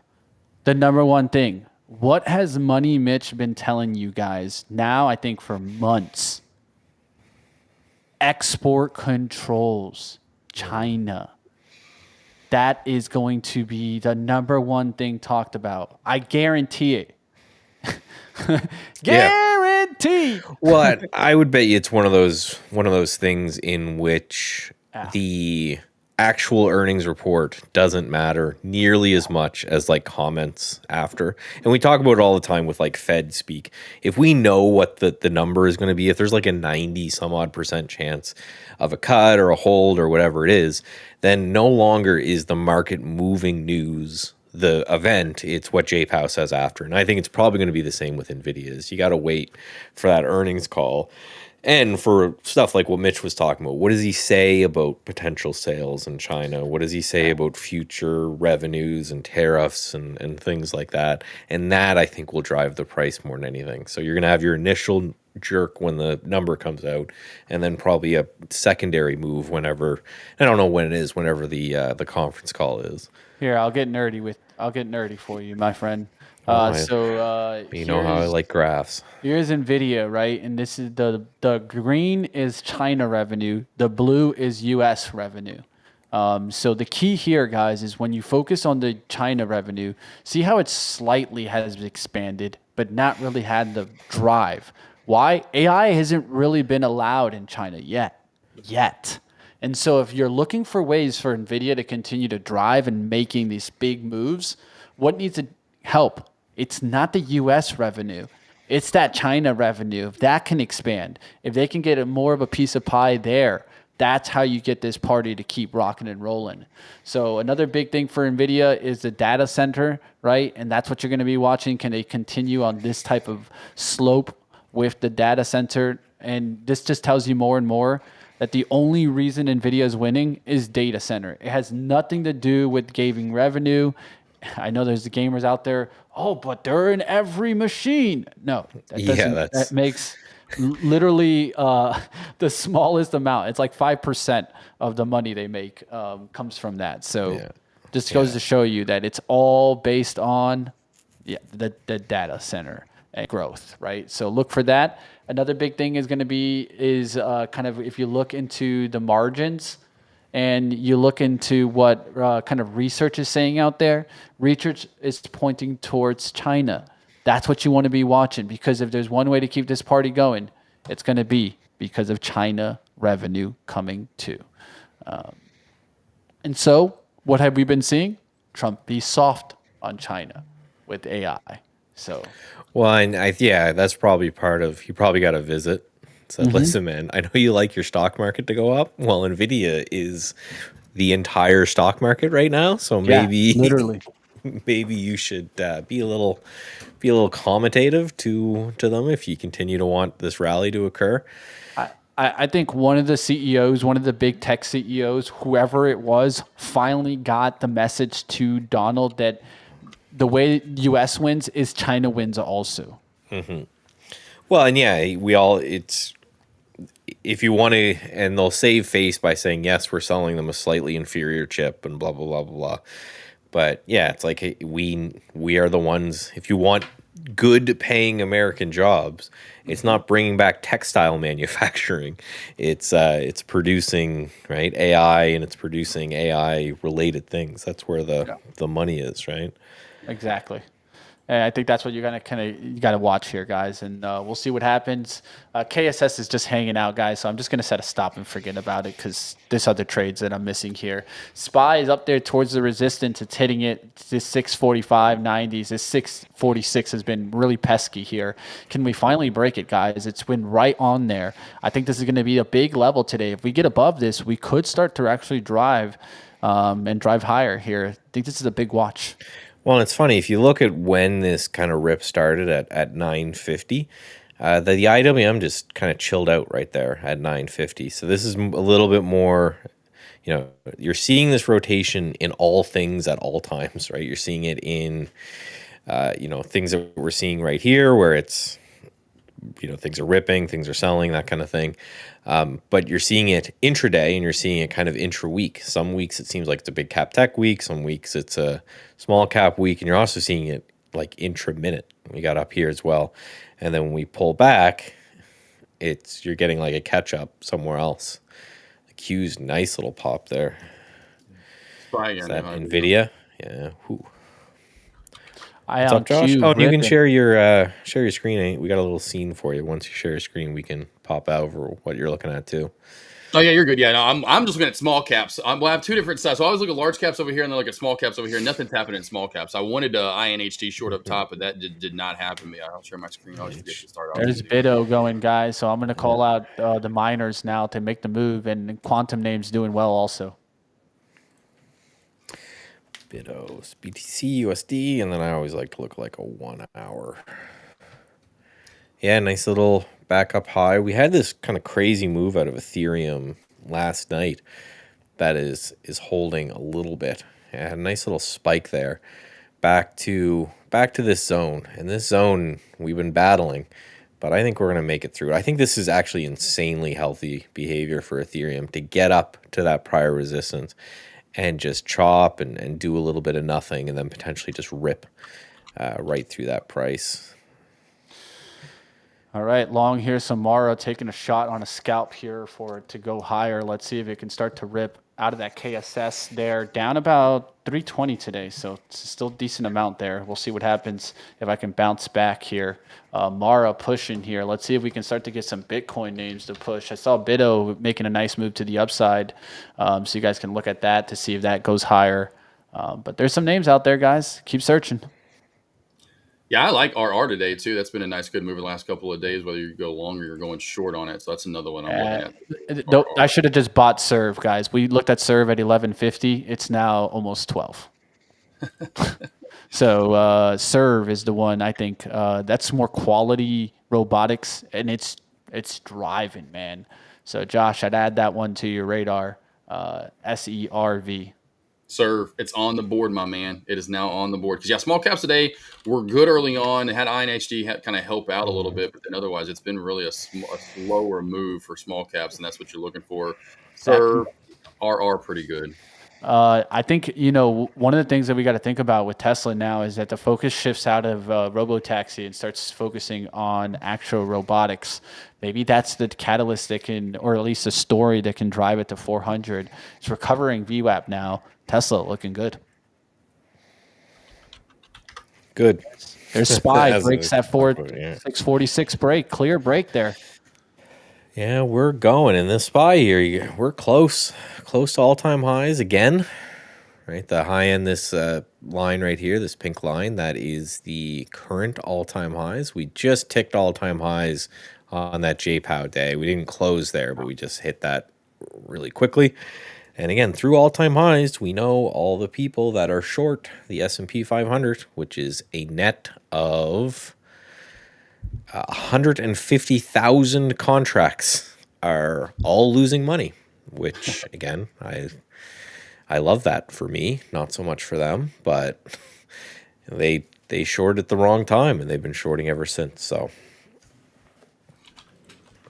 it's been a day too of me not getting filled, which I'll go back to that earlier. But y'all brought up Tesla. I wanted Tesla off of Monday's high of day, and my orders that just didn't get filled. I was like, I've had that happen to me twice today. So I've had two plays where I wanted to get filled, and I just missed by cents today. But Tesla was another one of those plays that I wanted to pull back out of the gate. I actually wanted to break out of the bell, and didn't like what I saw. So like, let's go for a bounce play. And then that didn't get filled, and it's been running up since then. I could see Tesla probably running back up to that 350 area at this point, if not higher. they're watching, yeah. It's the only way that happens. They're watching. There's a camera in your room, and they're waiting for you to hit the button. Yeah. Listen, Tack. I'm short RR, and it's just constantly just telling me how much it's up over and over again. I feel like this is personal at this point. Yeah, because I was gonna say I wouldn't mind looking for a dip buy on RR, but then I'm like, oh no. No, I don't. It doesn't bother me at all. Again, I have no attachment. It's one of the beauties of systematic trading. So I've got no attachment to any of these. Yeah. Even then, it's just it's the beauty of trading for a long time. You realize there's always someone holding the other stick. Yeah. Oh, yeah. We realize we're it's pulling on a stick. Who's gonna win? My stop is right over $4, so it's like 405. I'm in at 350. Again, it's like on a percentage basis.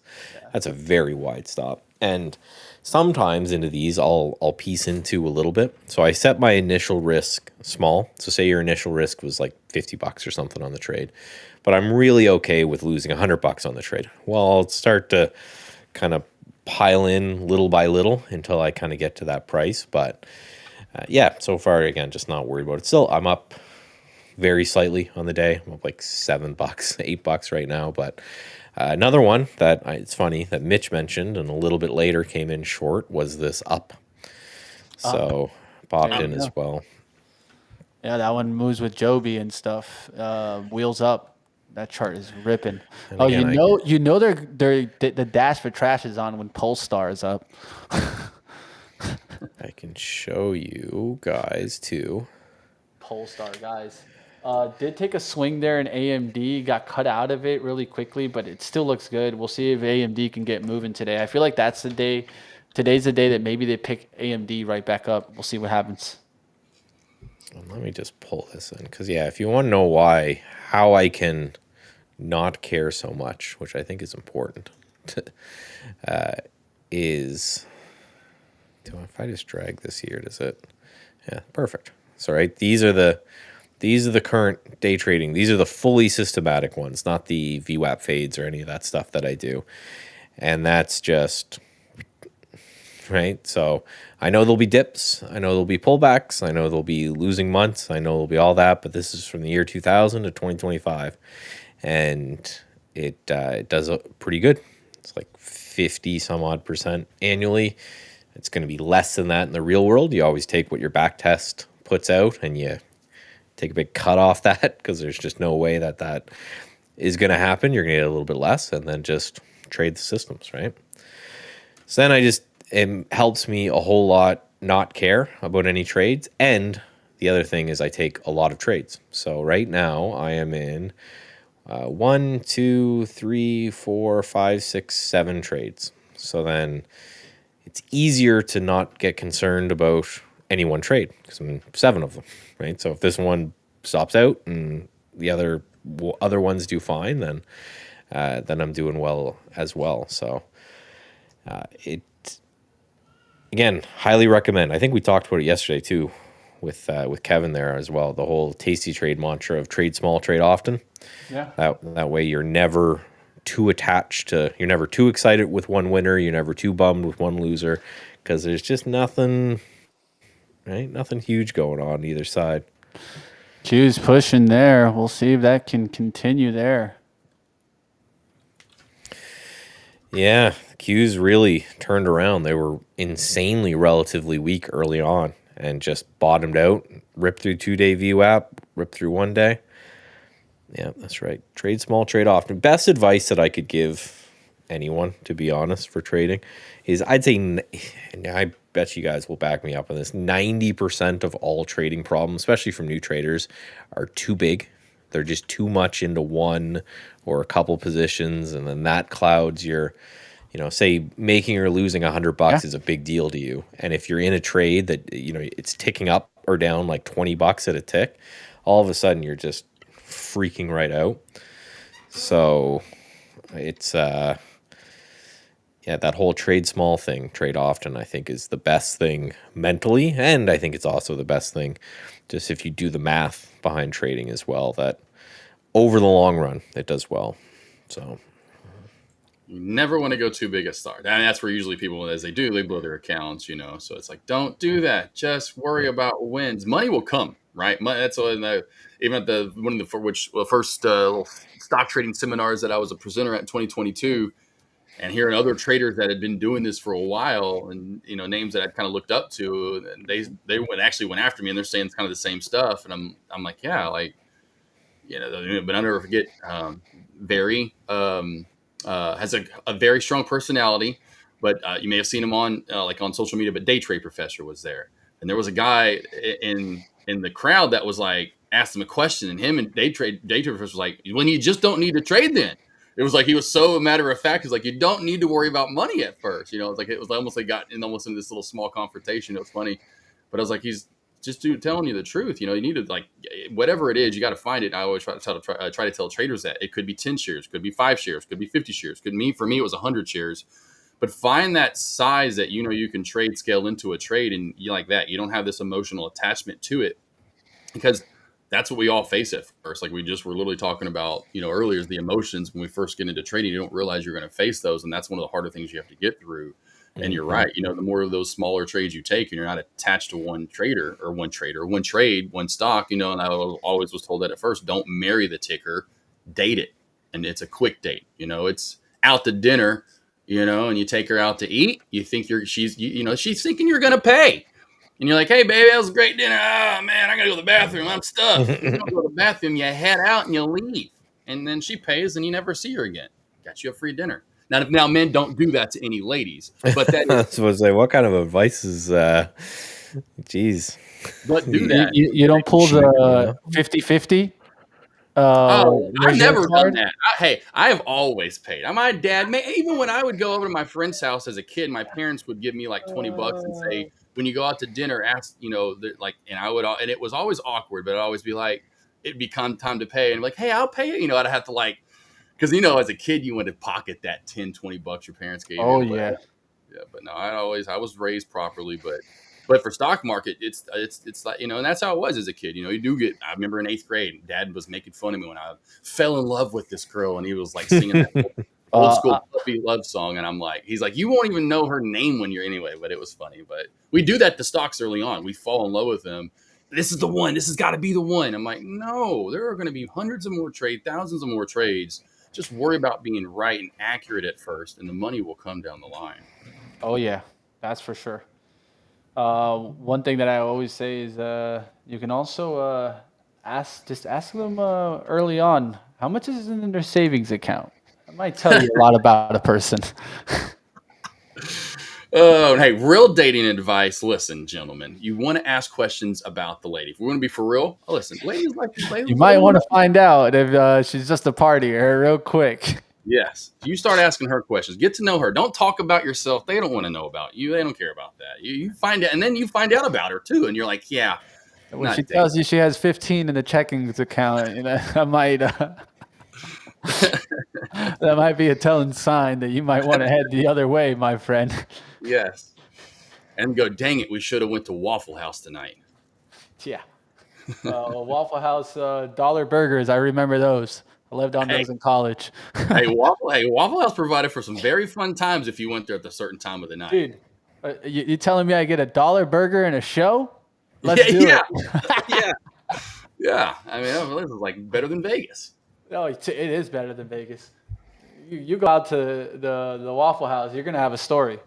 Dang, I've told my traders that because some have, in different parts of the world, they don't have it, or parts of the country. And I'm like, oh, I've got a treat for you if you ever come to Arkansas. Let me tell you right now, you come Bring somewhere to the States. Yeah, you come to like Florida, you come to Georgia, Alabama, Arkansas, Tennessee, and I go to Alabama, Arkansas.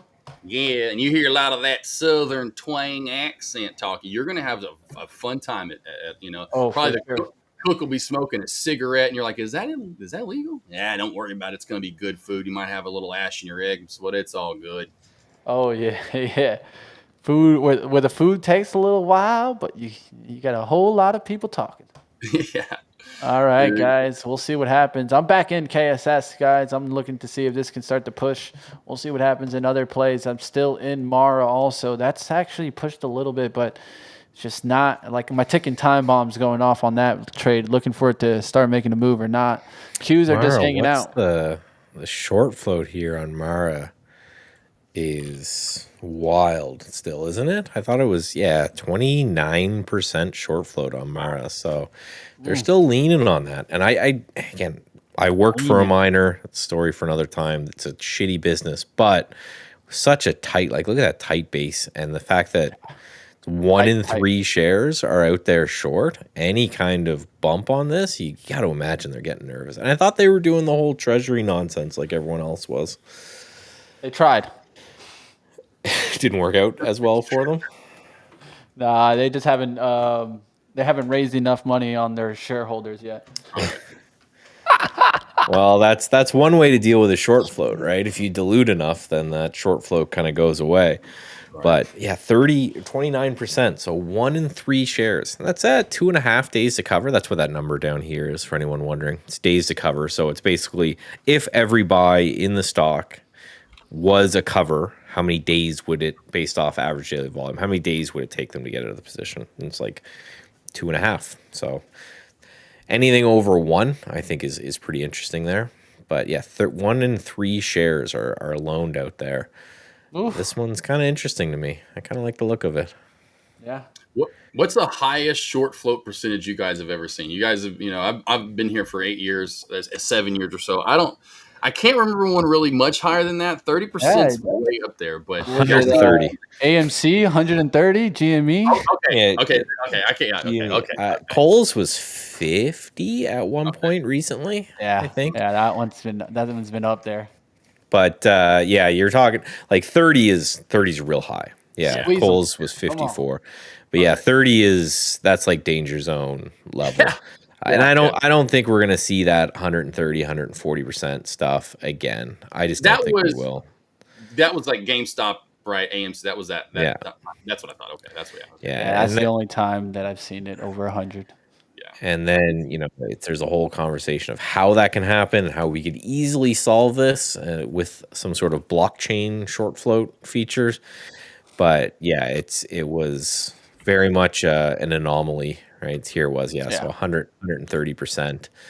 And it was it's the fact that the reporting on this is only every 2 weeks and it's so slow.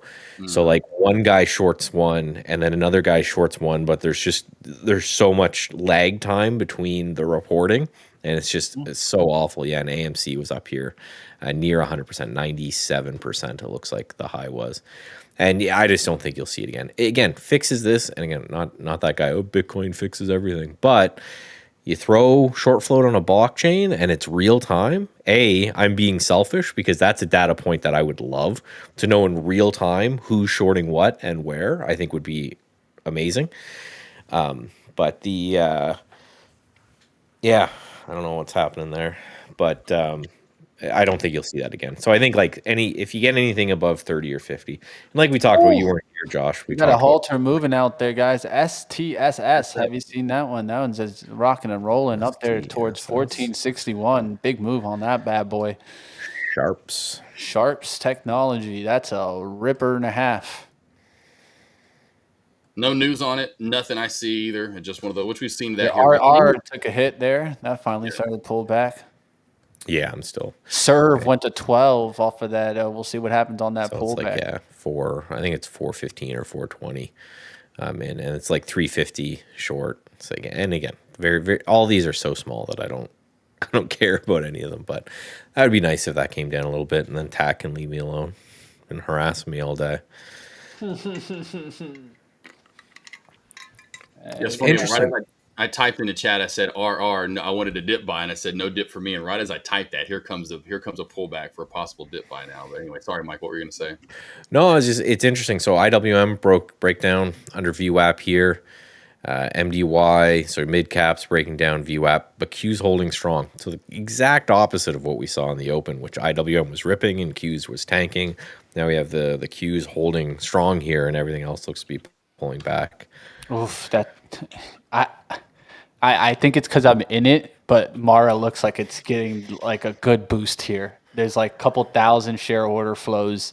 I think you're starting to see a little attempt to try to drive this off the 16. So let's see if it really starts to drive now. A lot of volume started to just leak through there, and it wasn't 100 shares. It was like 5,000 shares. There's like 3 or 4 or 5,900 orders, and they're the same, like that same weird sizing tells me that maybe that's someone trying to fill a bigger order. Yeah. Right. And so that's a pretty big order, right? You add those up, that's like 18,000 shares. So we'll see what happens. Someone's taking a shot. And this daily chart is just, very, very interesting here. Just really sideways. Spark is another way to like kind of look to see what happens with these because they're doing the same thing.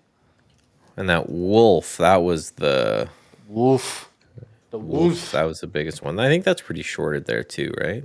Oh, that one looks good too. WLF. Yeah, nice little. That one had a positive.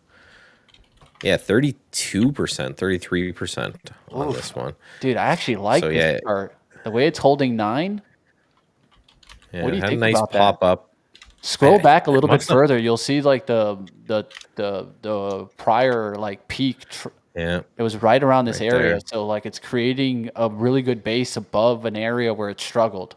So yeah, I've been half an eye on this one. I forget what the earning or what this news event was, but yeah, just from $5 almost to like $9, so almost a double in a day for these things that are just interesting garbage. Interesting to say the least, guys. We'll see what happens. It's the day where the dash for trash and the Qs are going higher, and it's one of those days where the Qs is so strong, but yet I'm not also just seeing like straight rip outs. That's the fun part. That's all telling us what?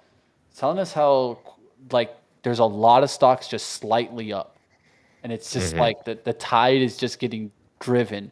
Apple's looking good. We've talked about they had the news. I think with this news and the iPhone event, I wouldn't be surprised we see Apple at 250 real soon. Anything cool coming out in that iPhone? I'm on the 12. I gotta upgrade. It's starting to get. It's like that point where you got to charge it like 2, maybe 3 times a day, and you're just like, get me. You got to wait for them to buy their AI player first. Yeah.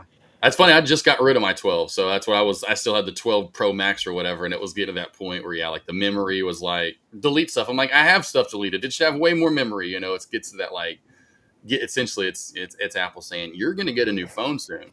Yeah. It's just it's so annoying. It's just 3 times a day. It's like, hey, I'm running out of battery, and it's my camera, so it's plugged in the whole time I'm on stream. I unplug it at 11. And that's what it is, man. By like 5, I know. And so the plan is I'm going to buy a new one, and I'm just going to keep that for nothing but the camera. It's right because I've spent like $500-$600 on like DSLR cameras, and they're worse than this. And right, so it's like, well, might as well just keep that. But I was hoping for one of those folding dealies like Samsung has, but I hear that's next year, I think. Yeah, I think next year is what they're saying. Yeah, 2020, 2026. Yeah, DSLR. I have one that's like not that bad, but the key is the lens is also $800. So yeah, like the camera costs $800, and then the lens costs $800. So and I'm just really get up there, you need to spend $2,000. I'm just not smart enough to like set all that up. And it's literally. Not to be that Mac Apple sheep guy, but I plug it in, it just works. It's like I open up the software and it goes boom. Here it's working. You don't have to think about any of that. It's how it goes, man. Looking around, guys, the market's starting to slow down a little bit. This 646 mark, I'm watching to see what happens. They're trying, but oil numbers coming out soonish, and I just saw a little bit of a move there where it had this kind of pop out of the blue and came back. Oh, was that the oil numbers? Did I miss them? Is it 10:30? Oh yeah. Yes. Sorry. So that's what that was. So nice little spike there. I used to trade these things almost exclusively. These oil numbers. This was one. All I would do on Wednesday. I'd come in every Wednesday and just trade the oil number, and if you nailed it, you get a nice little pop out of it. But oil is starting to get interesting to me just because of the positioning. Go into energy. It's not crazy. WTI, I think. Right, they're starting to be a little bit. The large traders are always net long oil, and the commercials are always net short oil, but it's starting to really condense. And if you look at it, most times when we get down to this level, there's a little bit of a squeeze in oil. So it's starting to get interesting. SDSS is halted up too, by the way. So that play did halt up. That area, it's 1560 past short history. There was a past short history resistance at 1560. And over that, it has room to run. This could really start to fly here. So I'll pull up my chart there. So STSS, you do it back to that 1 year, 1 day. And I know Michael was talking about it. And I've seen a lot of these plays recently. I've been calling them there in the bottom right. They've been reverse split to death, price split out. There's no way this play was ever $2,145. Never in its life. It's been reverse split to that. And so, when you zoom in here and you keep zooming in, and you can see that we have some charting to work through. And sorry, my mouse right here is getting a little jolty on me. There we go. Right. So we can see, there we go. So that's this one, like Michael, some of this chart, I'm trying to like zoom in so you can actually see this here. And this is the area that I'm talking about right there. So if it can hold this little upper shadow over that, there's nothing. Because you start scrolling back, then you're going to start to see, boom, there's this huge territory.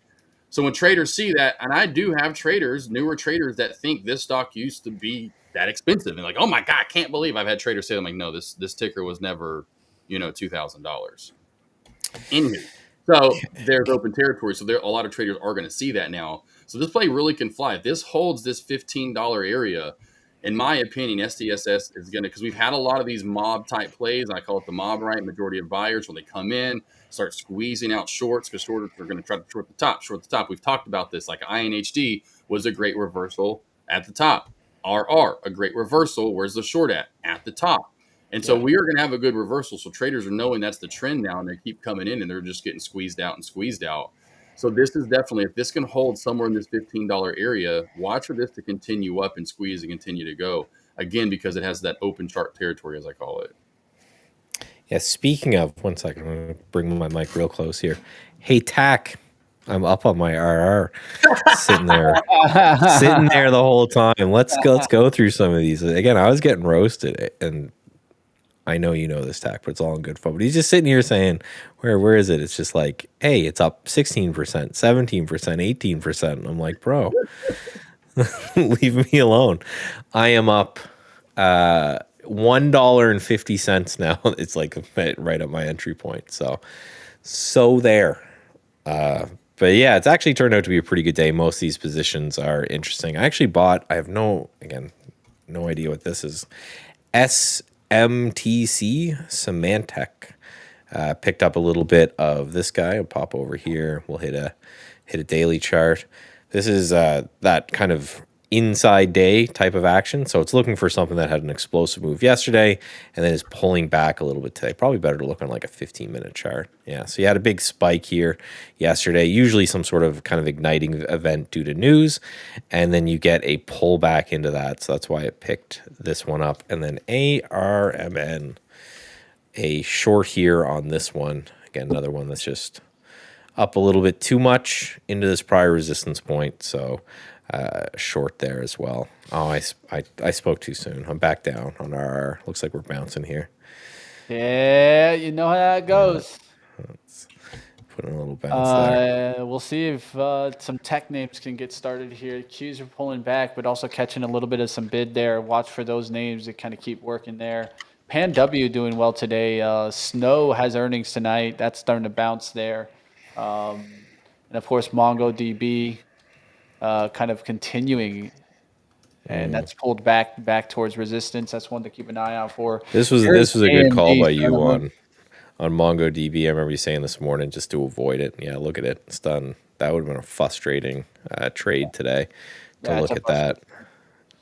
Guys, I got cut out twice there on AMD. Probably didn't give you enough room, but it does look good for the 166 recovery. I have an eye on that because don't forget, Nvidia is going to affect AMD tonight. Oh, huge. Yeah. The whole semiconductor thing will move. If there's a big shakeup, if there's something that, he says something people didn't expect, or the earnings report or something they didn't expect, the whole semiconductor space is going to go wild. I know a lot of people just take SOXS instead of trying to trade actual Nvidia, or just YOLO NVDL, right? All in 2X, see what happens. AMDL is one way to play it, right? The leverage. Mm-hmm. Yeah, and just huge correlation, right? There's nothing, there's no world that I see in which if there's a big down day for Nvidia that we're up or something like that. Right. No way. I'm gonna take one more chance on that AMD, but I'm gonna do the swing with AMDL, and I'll look to see if we can just get a ramp up. You're swinging this guy like overnight? I don't expect to get towards the earnings unless I'm up massively, right? Like if this thing just rockets, then I could hold. But I always say if I'm even near break even, yeah, of course I'm not holding it towards the earnings. But if for some reason we just get a quick rip right now on the Qs look like they want to go, man. They do. They do, and I'm more impressed with them, right? This rainbow of death, or whatever the opposite of that would be, where they just were selling pretty hard all morning, and then came right into this 2-day VWAP right here, and then are now challenging highs of the day, and then also this candle high. And we talked a lot about this, even starting on Monday, that I expected we could spend a couple days, I thought maybe even a week or so inside this candle. But if we get through it, then just all bets are off at that point. It means everyone's just kind of going with JPOW. So, and this could be the event to do it. Right? It could be a good Nvidia report or something like that could really kick us out of this range. But it's a big one. Yeah, I agree here with Derek, man. I think you got some stones if you're going to hold a semiconductor through AMD or Nvidia earnings, because they dictate what the whole sector does. So Yeah, it's just you guys. You got the news flow is not is positive. It's not negative here. oh yeah, Thar is continuing. Yeah, I wish I could have swung that one short, but that's just not what I had it in that account. So it was a good trade though. A really great trade there on Thar. Yeah, that's another one that's pretty incredibly risky to swing to the short side. All right, let's go AMD. At least prove me right that it was to trade it in the day trade too, right? It looks good. I'm just trying to stay with the chart right there. It looks good. We'll see how it plays out, right? AMD.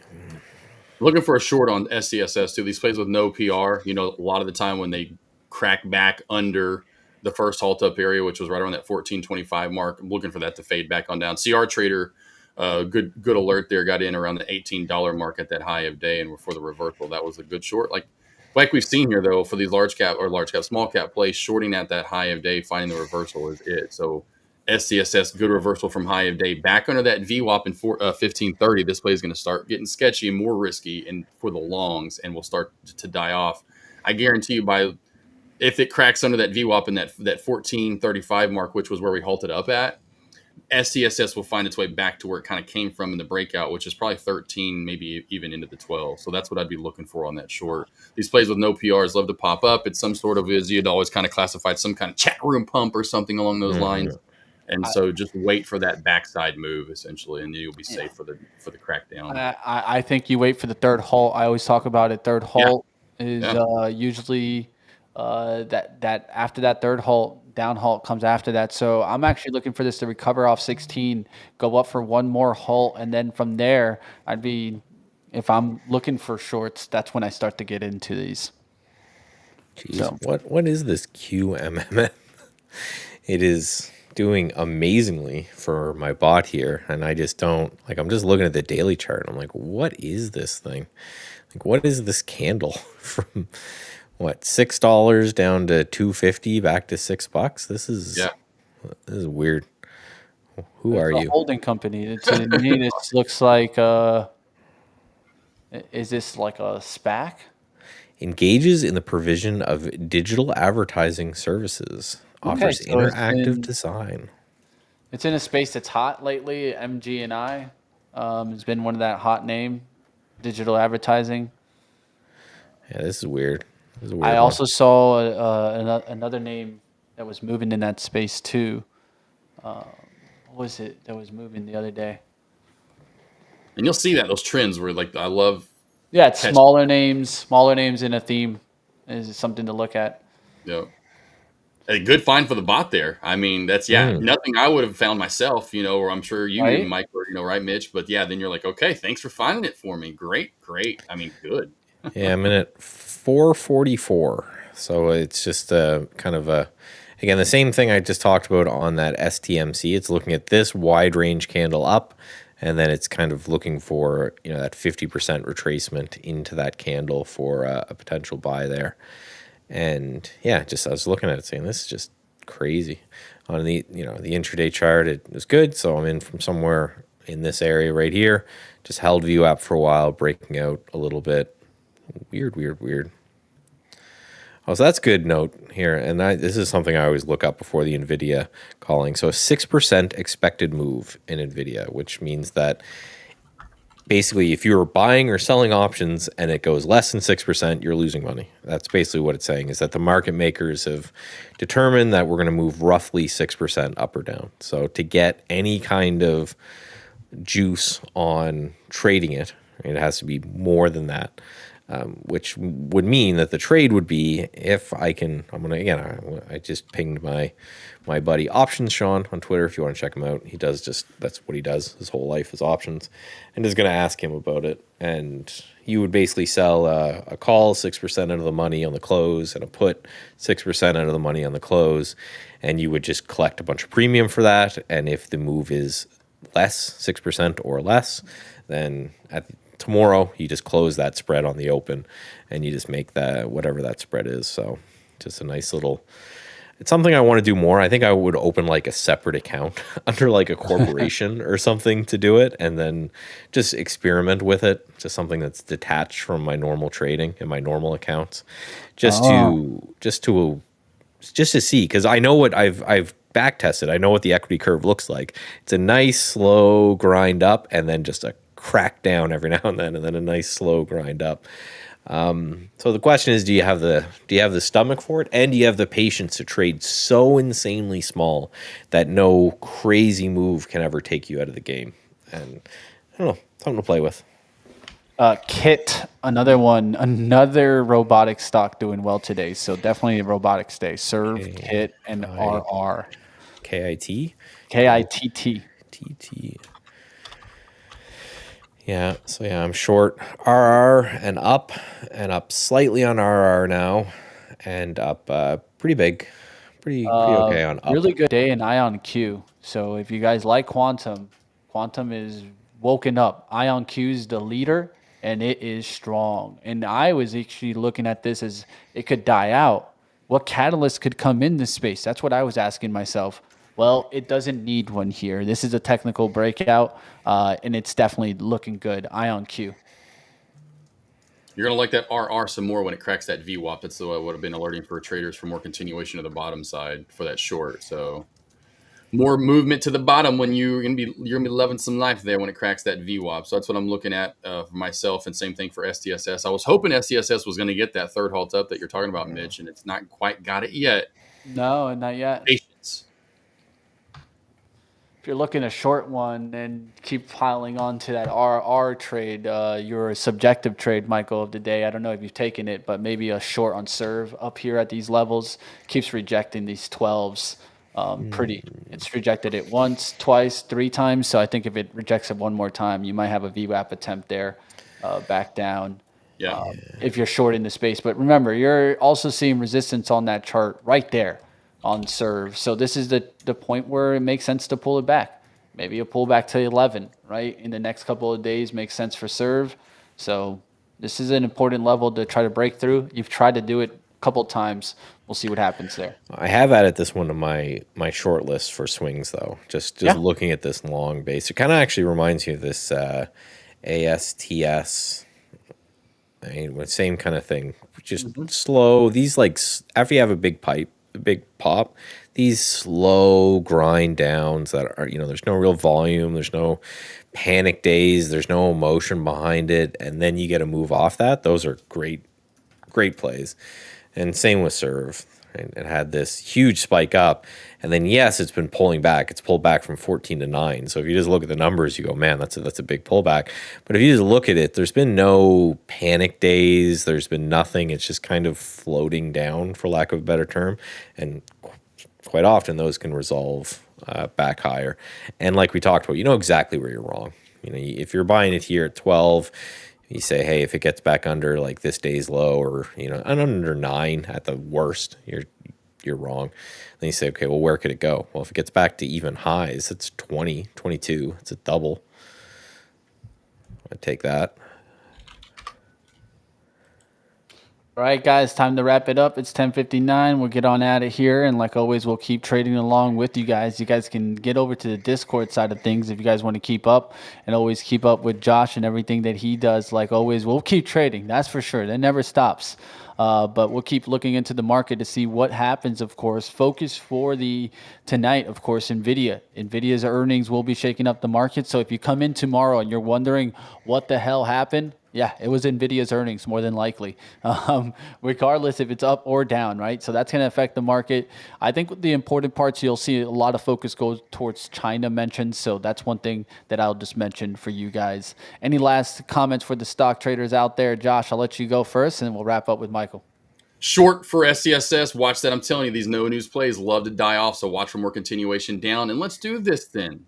NVDA, final thoughts of the day. And let's give our prediction. We going up, we going down. Let's give a number. I'm going up. I say 200, somewhere in there, right around 200, maybe a little Okay, that's a bold call. higher. Okay, yeah. I think the option sellers win again. That's going to be, and I might actually be taking that bet with my money. So I'm going to say less than a 5% up or down move. So that would put us within 5% of where we are right now. So I'm thinking nothing burger. Okay. Mitch? I'm going to put the number as 1.15 from here. 184 is where we open tomorrow. Around 184. Right the resistance, right? It wants to go and then test the resistance and just sit there. We'll see what happens if it can get above that. All right, that's going to do it for us. Like always, we'll keep trading here. We'll see you guys back tomorrow.